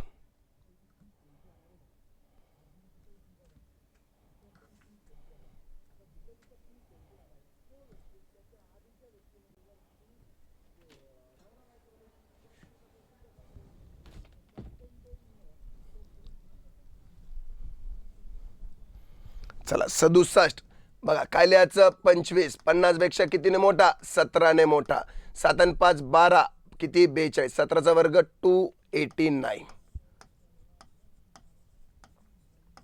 44 89 72 25 अरे 50 पेक्षा कितीने मोठा 22 ने मोठा 5 आणि 2 7 4 22चा वर्ग किती रे भैया 484 बघा 8 4 51 बघा इथं 22चा वर्ग किती आला हे बघा 22 484 चलो सबको समझ में आएगा मला सांगा इथपर्यंत सर्वांना समजलं का कोणाला काही अडचण इथपर्यंत कोणाला काही अडचण का लवकर सांगा इथपर्यंत 30 ते 75 पर्यंत कोणताही वर्ग करण्यामध्ये कोणाला काही अडचण का लवकर सांगा क्लियर भाई सबको क्लियर जल्दी बता मेरे भाई जल्दी जल्दी बहुत बढ़िया सीखने का आपने को बहुत बढ़िया हाँ done done done done done done done very good very good very good अब देख मेरे भाई देखो आता आपण पाहिलं 30 ते 75 पर्यंत कोणत्याही संख्येचा वर्ग आता 75च्या समोर 1000 पर्यंत कोणत्याही संख्येचा वर्ग आला 75च्या समोर 1000 पर्यंत कोणत्याही संख्येचा वर्ग आला तर आता सांगतो वर्ग करायचा नाही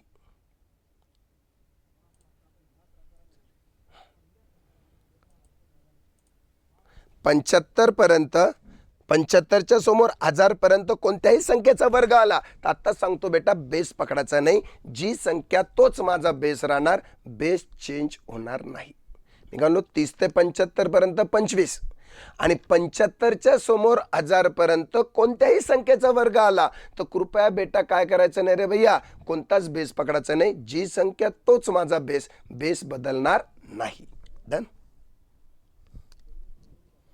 1 ते 30 बेटा पाठच करायचे सांगायची काय गरज आहे सोपेच आहे 1 ते 30 बरोबर ती सांगायची गरज नाही तर पाठच करणं बेटा पाठ करून घ्यायचे त्याबद्दल पण उद्या शॉर्टकट सांगून जे इम्पॉर्टंट आहे ते बघा ना इम्पॉर्टंट काय आहे आपल्याला 30च्या पुढचे ते तर तुम्हाला पाठच करायचे कोणत्या हलतीमध्ये त्यामुळे त्याच्यामध्ये शॉर्टकट नाही आता बघा गोष्ट काय 75च्या समोर 1000 पर्यंत उदाहरणार्थ मी घेतलो 98चा वर्ग मी काय म्हणलो रे भैया 98चा वर्ग किती का बरं 75च्या समोर 1000 पर्यंत आहे मी म्हणलो 98चा वर्ग किती मग तुम्ही काय म्हणशाल 98 मास्तर काय म्हणला होता अरे 98 गुणिले 98 किती रे भैया 8 8 64 48 6 8 9 72 आणि 6 78 9 8 72 उत्तर आलं 7 9 9 81 81 आणि 7 88 10 8 2 16 आणि 9 96 04 बरोबर आलं मग परत तुम्हाला काय म्हणतील अरे पिल्ल्या असं नसतं आपल्या शॉर्टकटनी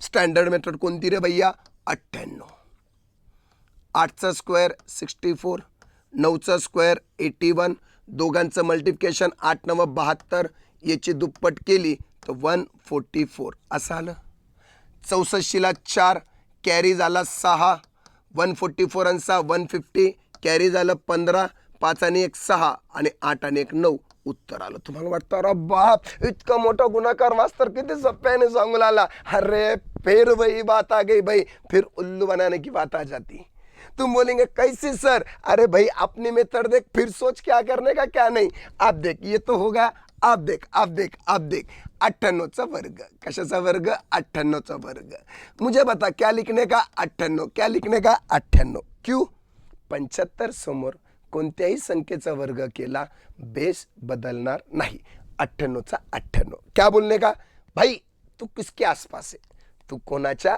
जवळ आहे 50 100 150 200 तो म्हणला ओ भाई मैं 100 के आसपास हूँ तर मला सांग 100 पेक्षा लहान का मोठा लहान कितीने लहान 2 ने लहान बघा लहान म्हणजे मायनस 98 मधून 2 गेले 96 आणि 2चा वर्ग 4 मला 2 संख्या पाहिजे म्हणून 0 किती सेकंद लागले हु असं काही लागलं काही नाही किती सेकंदात उत्तर आलं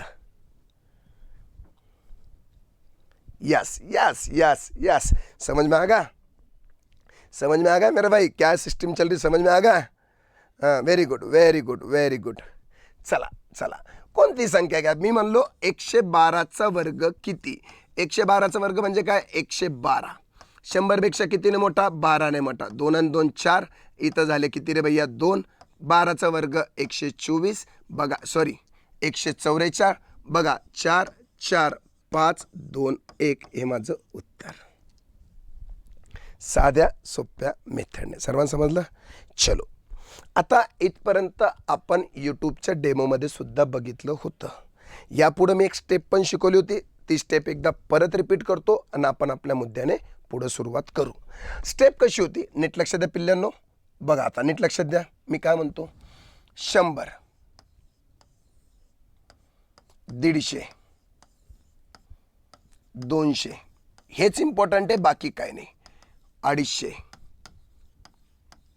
300, 350, 400, 450, 500, 550, 600, 650, 700, 750, 800, 850, 900, 950 आणि 1000 असं आहे. आता मला सांगा पिल्ल्यांनो, यांनी काय सांगितलं रे भैया? यांनी काय सांगितलं की मी जर तुम्हाला म्हणलो इथे 50 की 100 म्हणजे मी जर 1 पकडलं, 100 म्हणजे मी किती पकडलं? 1. ॲज अ कम्पेअर केलं तर मला सांगा 50 किती? तुम्ही म्हणशाल हाफ. 100 म्हणजे 1, 150 किती? दीडपट. अहो 200 किती? दुप्पट. अहो 250 किती? अडीचपट. अहो 300 किती? 3 पट. अहो 350 किती? 3.5 पट. अहो 400 किती? 4 पट. अहो 450 किती? 4.5 पट.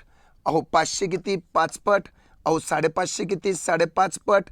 अहो 600 किती? 6 पट. 650 6.5 पट. 700 7 पट. 750 7.5 पट. 800 8 पट. 850 8.5 पट. 900 9 पट. 950 9.5 पट. 1000 10 पट. म्हणजे 100 म्हणजे 1 पकडला तर मला सांगा लोक म्हणतात पाठ कसे करायचे? अरे पाठ करायची गरजच काय? 200 म्हणजे 2, 250 म्हणजे 2.5, 300 म्हणजे 3, 400 म्हणजे 4, 500 म्हणजे 5, 600 म्हणजे 6, 700 म्हणजे 7, 800 म्हणजे 8, 900 म्हणजे 9, 1000 म्हणजे 10. अरे 100 म्हणजे 1, 150 म्हणजे दीडपट, 250 म्हणजे अडीचपट, 300 म्हणजे 3.5, 300 म्हणजे 3 पट, 350 3.5 पट, 450 4.5, 550 5.5, 650 6.6, 750 7.7, 850 8.5, 950 9.5. आपल्याला सगळे माहीत पडले. समजू लागलं? डन. मग आता काय करायचं? ही सिस्टीम कशासाठी असते? ही सिस्टीम असते की बाबा मी म्हणलो तुम्हाला 417चा वर्ग किती सांगा. 417चा वर्ग किती सांगा. आता म्हणा तुमच्या भाऊला की भैया असं असं करून उत्तर काढून दाखव. जमन का? नाही. तो म्हणशील इतके मोठमोठे वर्ग विचारत नाही. अरे विचारत नाही, तुला का स्वप्न पडला नाही विचारायला? आपलं काम आहे प्रॅक्टिस करून ठेव ना. हिनेच काय होतं, आपल्या नंबर सोबत प्रेम होतं. मग आता मी वर्ग कसं करतो ते बघा. 417चा वर्ग मी काय म्हणलो होतो? 75 समोर 1000 पर्यंत कोणत्याही संख्येचा वर्ग करायचा असेल तेव्हा माझा पाया जी संख्या तीच असणार, बदलणार नाही, बेस बदलणार नाही. मग मला स्क्वेअर करायचा तर मला सांगा कोणाच्या आसपास आहे तू? 100 150 200 250 300 350 400 450. तो म्हणला 400. 400 पेक्षा मोठा का छोटा? मोठा. कितीने मोठा? 17ने मोठा. बरोबर. 7 दुने 14, 1 2 3 400. इथपर्यंत सर्वांना समजलं का? लवकर मेसेज करा. इथपर्यंत सर्वांना समजलं का? लवकर मेसेज करा. इथपर्यंत सर्वांना समजलं का? 36 झाले. 36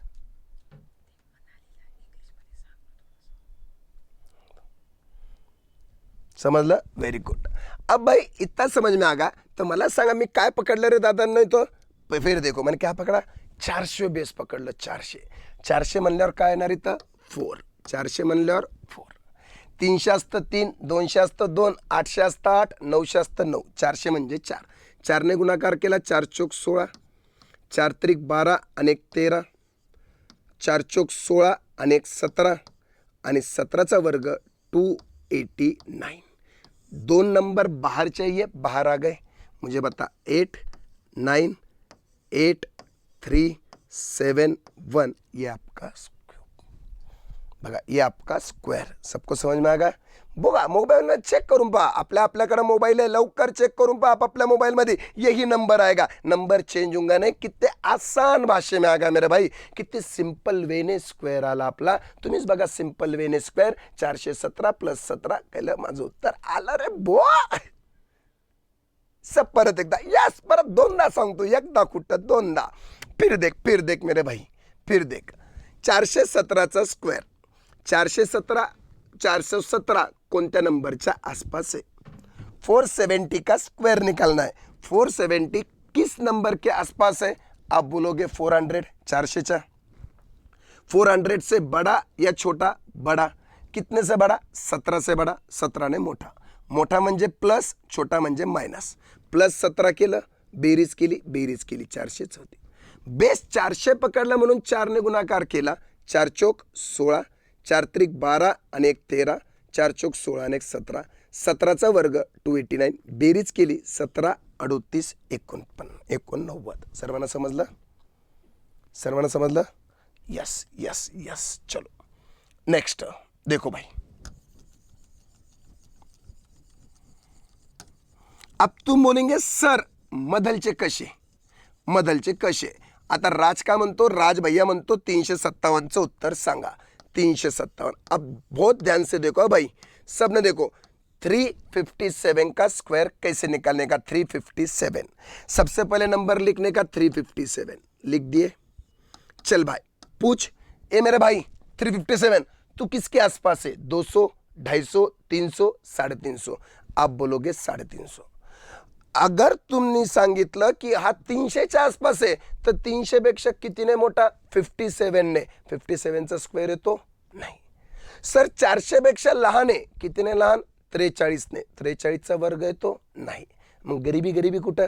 350, 350। 350 के आसपास आहे। 350 पेक्षा मोठा का छोटा? 350 पेक्षा मोठा। कितीने मोठा? 7 ने मोठा। मग 7 आणि 7 14, 364 आलं। आता 350 घेतले म्हणजे किती पट रे भैया? 3.5 पट। बघा 3 दुने 6 आणि 1 7 म्हणजे 702। उत्तर किती आलं? 702। त्यांनी गुणाकार केलं 702 ने, केला गुणाकार। Very good very good. बघा 2 ने भाग दिला, बे एक बे, बे 8 16 आणि किती? बे दुने 4 × 7, 7 दुने 14, 7 8 56, 1 57, 7 1 7, 7 आणि 5 12 आणि 7चा वर्ग 49। देख भाई राज मोबाइल में यही उत्तर है क्या? नहीं 12 74 49। देख ले देख ले।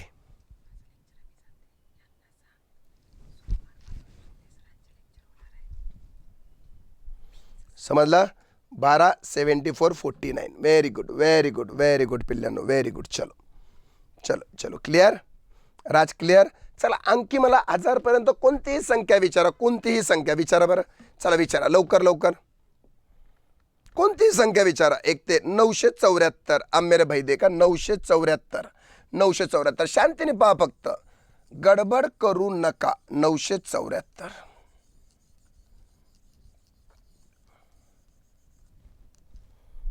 557 974। मी पहिले 974 सांगतो, नीट लक्ष द्या, नीट लक्ष द्या। 974 974 का स्क्वायर कितना? देखो भाई 974। अब तुम्हें बोलता, तुम तुम्हारे सर को इतना बताओ, सर सर सर आता करून दाखवा, मर गए। नाहीच आता होताच नाही। वो बोलेंगे अरे बाप ये कहाँ से आ गए? पण आपण पहा कधी सोप्या पद्धतीने करू। मला सांगा 974 1000 से कितना छोटा? तुम बोलेंगे सर 1000 से 26 छोटा, 1000पेक्षा 26 ने लहान, आणि 950 पेक्षा कितीने मोठा? 24 ने। मला 26चा पण वर्ग येतो, मला 24चा पण वर्ग येतो, बरोबर। मग मी 1000पेक्षा कितीने लहान म्हणलो? 26 ने लहान। बघा 26 ने लहान, 26 से छोटा। 14तून 6 गेले 8, 6तून 2 गेले 4, 89ला 9। 100 म्हणजे 1000, मी काय घेतलं? 1000। 1000 म्हणजे किती? 10। मग कशाने गुणाकार केलं? 10 ने गुणाकार केलं। 9480। 26चा वर्ग किती? 26चा वर्ग आपल्याला माहिती आहे 576, बरोबर। 676।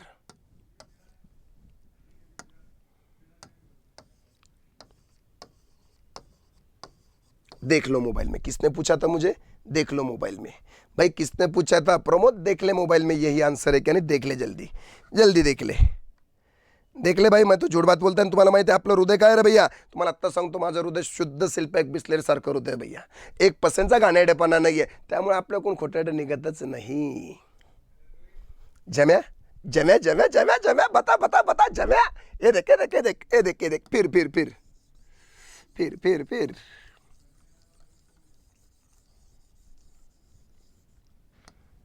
फिर देख. कोणी काय विचारलं रे भैया? कोणीतरी एक विचारलं होतं 357. अरे यार 357 परत सांगा. नाही ना रे प्रमोद, दुसरं सांगतो. दुसरं कोणतरी मला काहीतरी विचारलं होतं बघा. दुसरा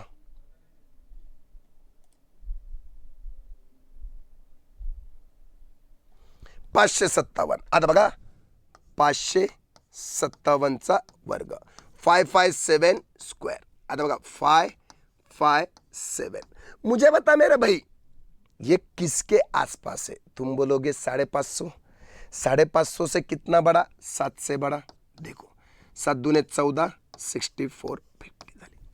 550 म्हणजे 5.5 पट. हे बघा 5.5 पट. 5 दूने 10, 1 11, 11/2 लिहिलं. 11/2. 2 ने भाग दिला. 2 दूने 4, 2 8 16, 2 दूने 4 इंटू 11. 11 या संख्येसोबत कोणत्याही संख्येचा गुणाकार असेल, सर्व संख्यांची बेरीज शिकवतो नंतर. आत्ता लक्षात ठेवा. 2 8 आणि 2 10, 8 आणि 2 10, 1 11, हे 3 आणि 7चा वर्ग 49. चेक करा. जेने मला 557 विचारलं होतं, उत्तर बराबर आहे का नाही. लवकर चेक करा, लवकर चेक करा, उत्तर बराबर आहे का नाही. जल्दी जल्दी जल्दी जल्दी.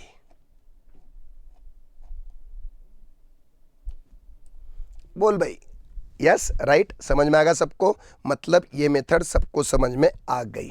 चला चला चला, लगेच आपण पुढच्या प्रवाहावर सुरुवात करू. लवकर मला उत्तर सांगायचे याचे, प्रॅक्टिस करून फास्टमध्ये. फास्टमध्ये लगेच आपण इथलची प्रॅक्टिस करून घेणार आहे. फास्टमध्ये उत्तर सांगा.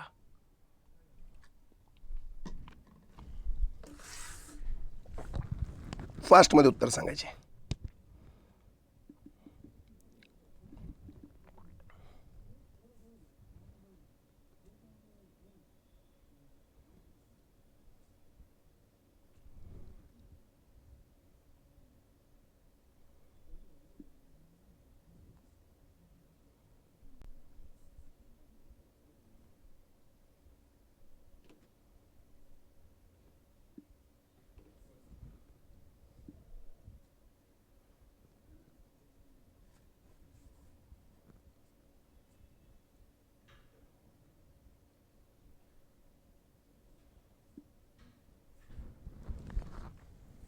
Fast. Very good very good very good. Fast fast fast fast fast. Very good very good very good. आपण इथंच प्रॅक्टिस करून घेणार. घरच्यासाठी प्रॅक्टिस ठेवणार नाही. लगेच लगेच लगेच लगेच. Very good. तिघांची उत्तर आले. शब्बाश. बघा 93. मला सांगा 100पेक्षा कितीने लहान? 7ने लहान. मला सांगा 100पेक्षा 7 लहान. 13तून 7 गेले 6, 8, 7चा वर्ग 49, 8649, 8649. Done done done. 97. अरे 97 100 से कितना छोटा? 3 से छोटा. अरे 94. 3 का स्क्वायर. अरे 09 आ गया रे मेरे भाई. 112 काढला. 112चा आपण काढलेला आहे. चलो नेक्स्ट. काढा लवकर फास्ट.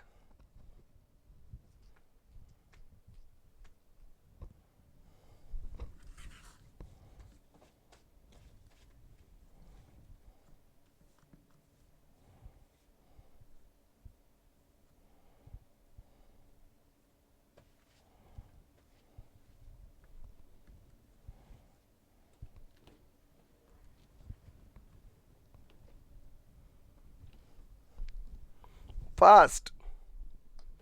बघा 107. 100पेक्षा कितीने मोठा? 7ने. 114. 7चा वर्ग 49. समजलं?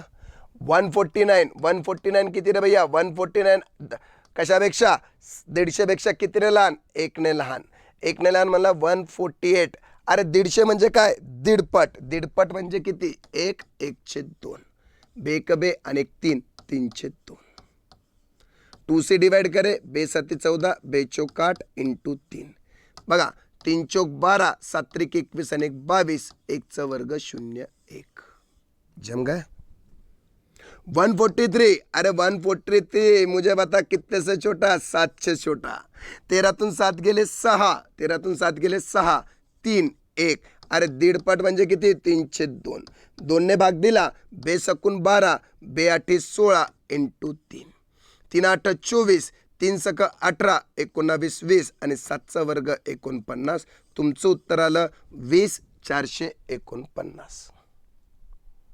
Very good, very good, very good, very good, very good. चला पुढचे सॉल्व करा.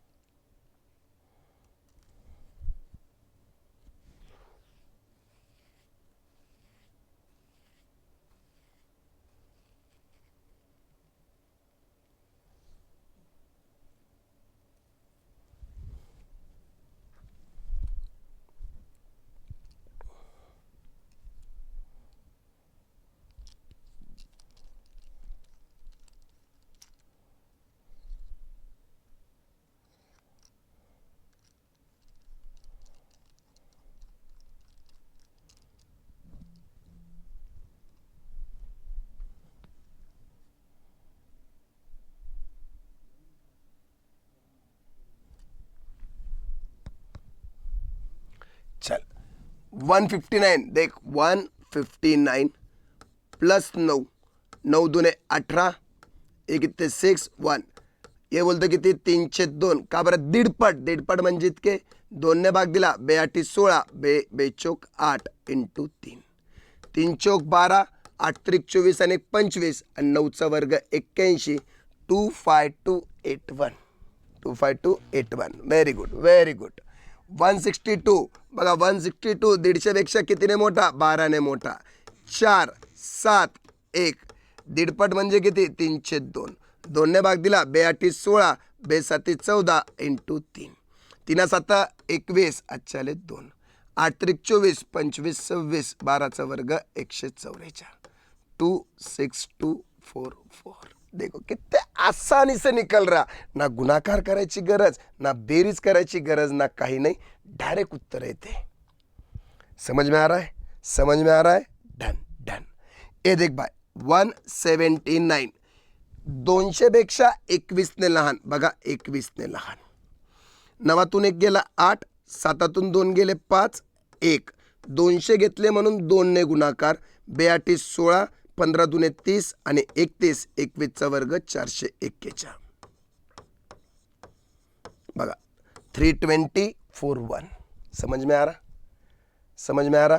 चला मेसेज करा सर्वांना. सर्वांना समजा देगा, लवकर मेसेज करा. सर्वांना समजा देगा, लवकर मेसेज करा. जल्दी बता मेरे भाई, सबको समझ में आ रहा क्या, लवकर मेसेज करा. हो चला, तर मी काय म्हणतोय, आजपासून आपण आपल्याला सुरुवात केलेली आहे. आज आपण इतकंच टॉपिक घेऊ बेटा, उद्यापासून आपले टॉपिक मोठे मोठे सुरू होतील. आज कसं आहे, आज सुरुवात केली तर आज पहिलेच सांगतो, सर्वांनी एक काम करायचं. सगळ्यात पहिले माझ्यासाठी एक वही तयार करा. तुम्ही बॅच लावा नका लावू, जोपर्यंत आपल्या डेमो 4-5 दिवस, तोपर्यंत एक वही तयार करा. सुरुवातीला पूर्णच्या पूर्ण काय लिहून ठेवायचे, पाढे. त्यानंतर काय लिहायचे, वर्ग. त्यानंतर काय लिहायचे, घन. ते एकदा पाठ करा. मी उद्या इथं सर्व तुमच्याकडून रिवाईज करून घेईन, त्याचं टेन्शन घेऊ नका. मी तुम्हाला सगळं रिवाईज करायला लावीन. उद्यापासून सर्वांचे मला इथं कॅमेरे ऑनच पाहिजे. अभ्यास करायचा ना गणिताचा. मी म्हणतो तुम्हाला काही नका येऊन देऊ, फक्त विश्वास ठेवा. आत्तापर्यंत इतकं जीवनात आहे, आपलं जे हृदय आहे ना, हे शुद्ध सिल्पॅक बिस्लेरीन बनलेलं आहे. 1% घाणेरडेपणा नाही आहे, तितकं लक्षात ठेवा. तुमचा विश्वासघात करणार नाही ही माझी गॅरंटी. माझा जर विश्वास नसेल, यूट्यूबवर बघा आपल्याला लाईक करणारे किती लोक आहे. परंतु एकच गोष्ट आहे, फक्त मी म्हणतो 1 हप्ता विचार करून बघा. 1 हप्त्यानंतर तुम्ही कसं चेंज होता. ज्याला गणित आवडत नव्हतं त्याला गणित आवडन. ज्याला गणिताबद्दल इतकी भीती होती त्याला सगळं गणित समजून जाईल. फक्त कशासाठी, रेग्युलर प्रॅक्टिस करायची. उद्या मला वहीमध्ये 3 पाहिजे. आपण जितकं सॉल्व केलं इतकं पाहिजे. मी याची PDF तुमच्या टेलिग्राम आत्ता व्हॉट्सॲपच्या ग्रुपवर मी टाकून देण्याची PDF. याची PDF टाकल्यानंतर तुमचं एकच काम राहणार की ही PDF याच्यामधले पुढचे जे क्वेश्चन आहे हे क्वेश्चन ट्राय करायचे. हे बघा पुढचे क्वेश्चन ट्राय करायचे. जमता का, नाही जमले उद्या मी इथं सॉल्व करून देईन सगळे गणित. आणि उद्या आपण सुरू करू स्क्वेअर रूट. परत मला सांगा,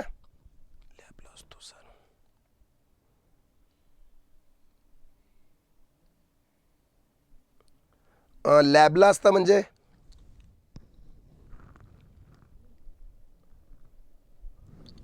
हो, आपल्याला फक्त लॅबमध्ये पण असन तर कॅमेरा ऑन करायचा. फक्त काय करतो मला बडबड करताना 1 मिनिटासाठी फक्त कॅमेरा ऑन करायचा, 1च मिनिट.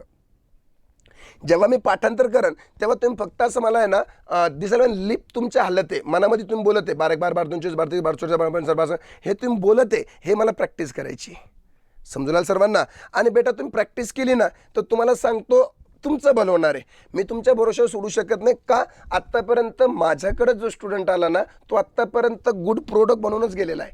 मला इतकी गॅरंटी आहे की जेव्हा पण तुमची बॅच माझ्याकडून अर्ध्याहून जास्त पूर्ण ना तुम्ही स्वतः मित्रांनो तुमच्या म्हणशाल की पिल्ल्यांनो जा शरद सरांकडून तुमचं ॲग्रीचं करा, तुमचं मॅथ कंप्लीट करा. ते AFOचं असून द्या, कोणतं असून द्या. तुमच्या माहितीच तो तुम्हाला सांगतो AFOमध्ये पण सुद्धा तुम्ही विचारा, कोणी तुमचे मित्र बँकिंग करत त्याला शरद जाधव विचार, ते सर्व तुम्हाला सांगते शरद जाधवचं नाव काय म्हणून. त्याबद्दल बेफिकर राहा. फक्त एक मी जसं म्हणतो तशी ॲक्टिव्हिटी करा, 100% तुमचं मॅथ कंप्लीट करून घेईन. आत्ताही सांगतो कोण तुमचे मित्र मैत्रिणी असेल त्यांना सांगा बॅचबद्दल. काही अडचण नाही आहे, काही अडचण असेल मला संपर्क साधा. परंतु तुम्ही स्वतः जर सांगितलं तर आपल्या तळागारापर्यंत जे पोरं गणिताला बुद्धिमत्ताला घाबरता आम्ही सगळं कंप्लीट करून घेऊ बेटा. एक फक्त मौका देऊन पहा, मौक्याचं चित करण ही माझी गॅरंटी. लोकांसारखं अफवाने बोलत पण इतकं हे करण. उद्या मॅडमचं लेक्चर सोमवारपासून तुमचं मराठी इंग्रजीचं लेक्चर संध्याकाळी राहणार. बाळासाहेब शिंदे सर घेतील सोमवारपासून.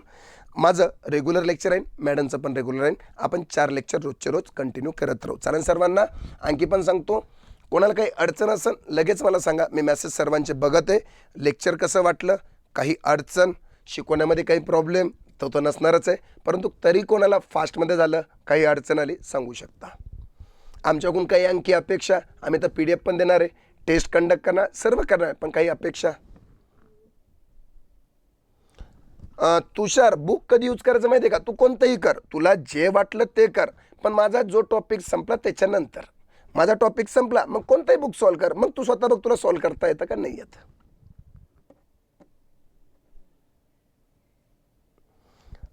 सतीश आता रेफरन्स बुक कोणतंच नका वापरू. ज्या दिवशी माझा टॉपिक संपन तुम्ही स्वतः रेफरन्स बुकवर विश्वास उडून जाईल तुमचा. तुम्ही पुस्तक घेतलं की तुम्हाला तोंडी उत्तर येतील, तुम्ही म्हणशाल अरे मला कशाला घ्यायचं बुक, असून तुमचं.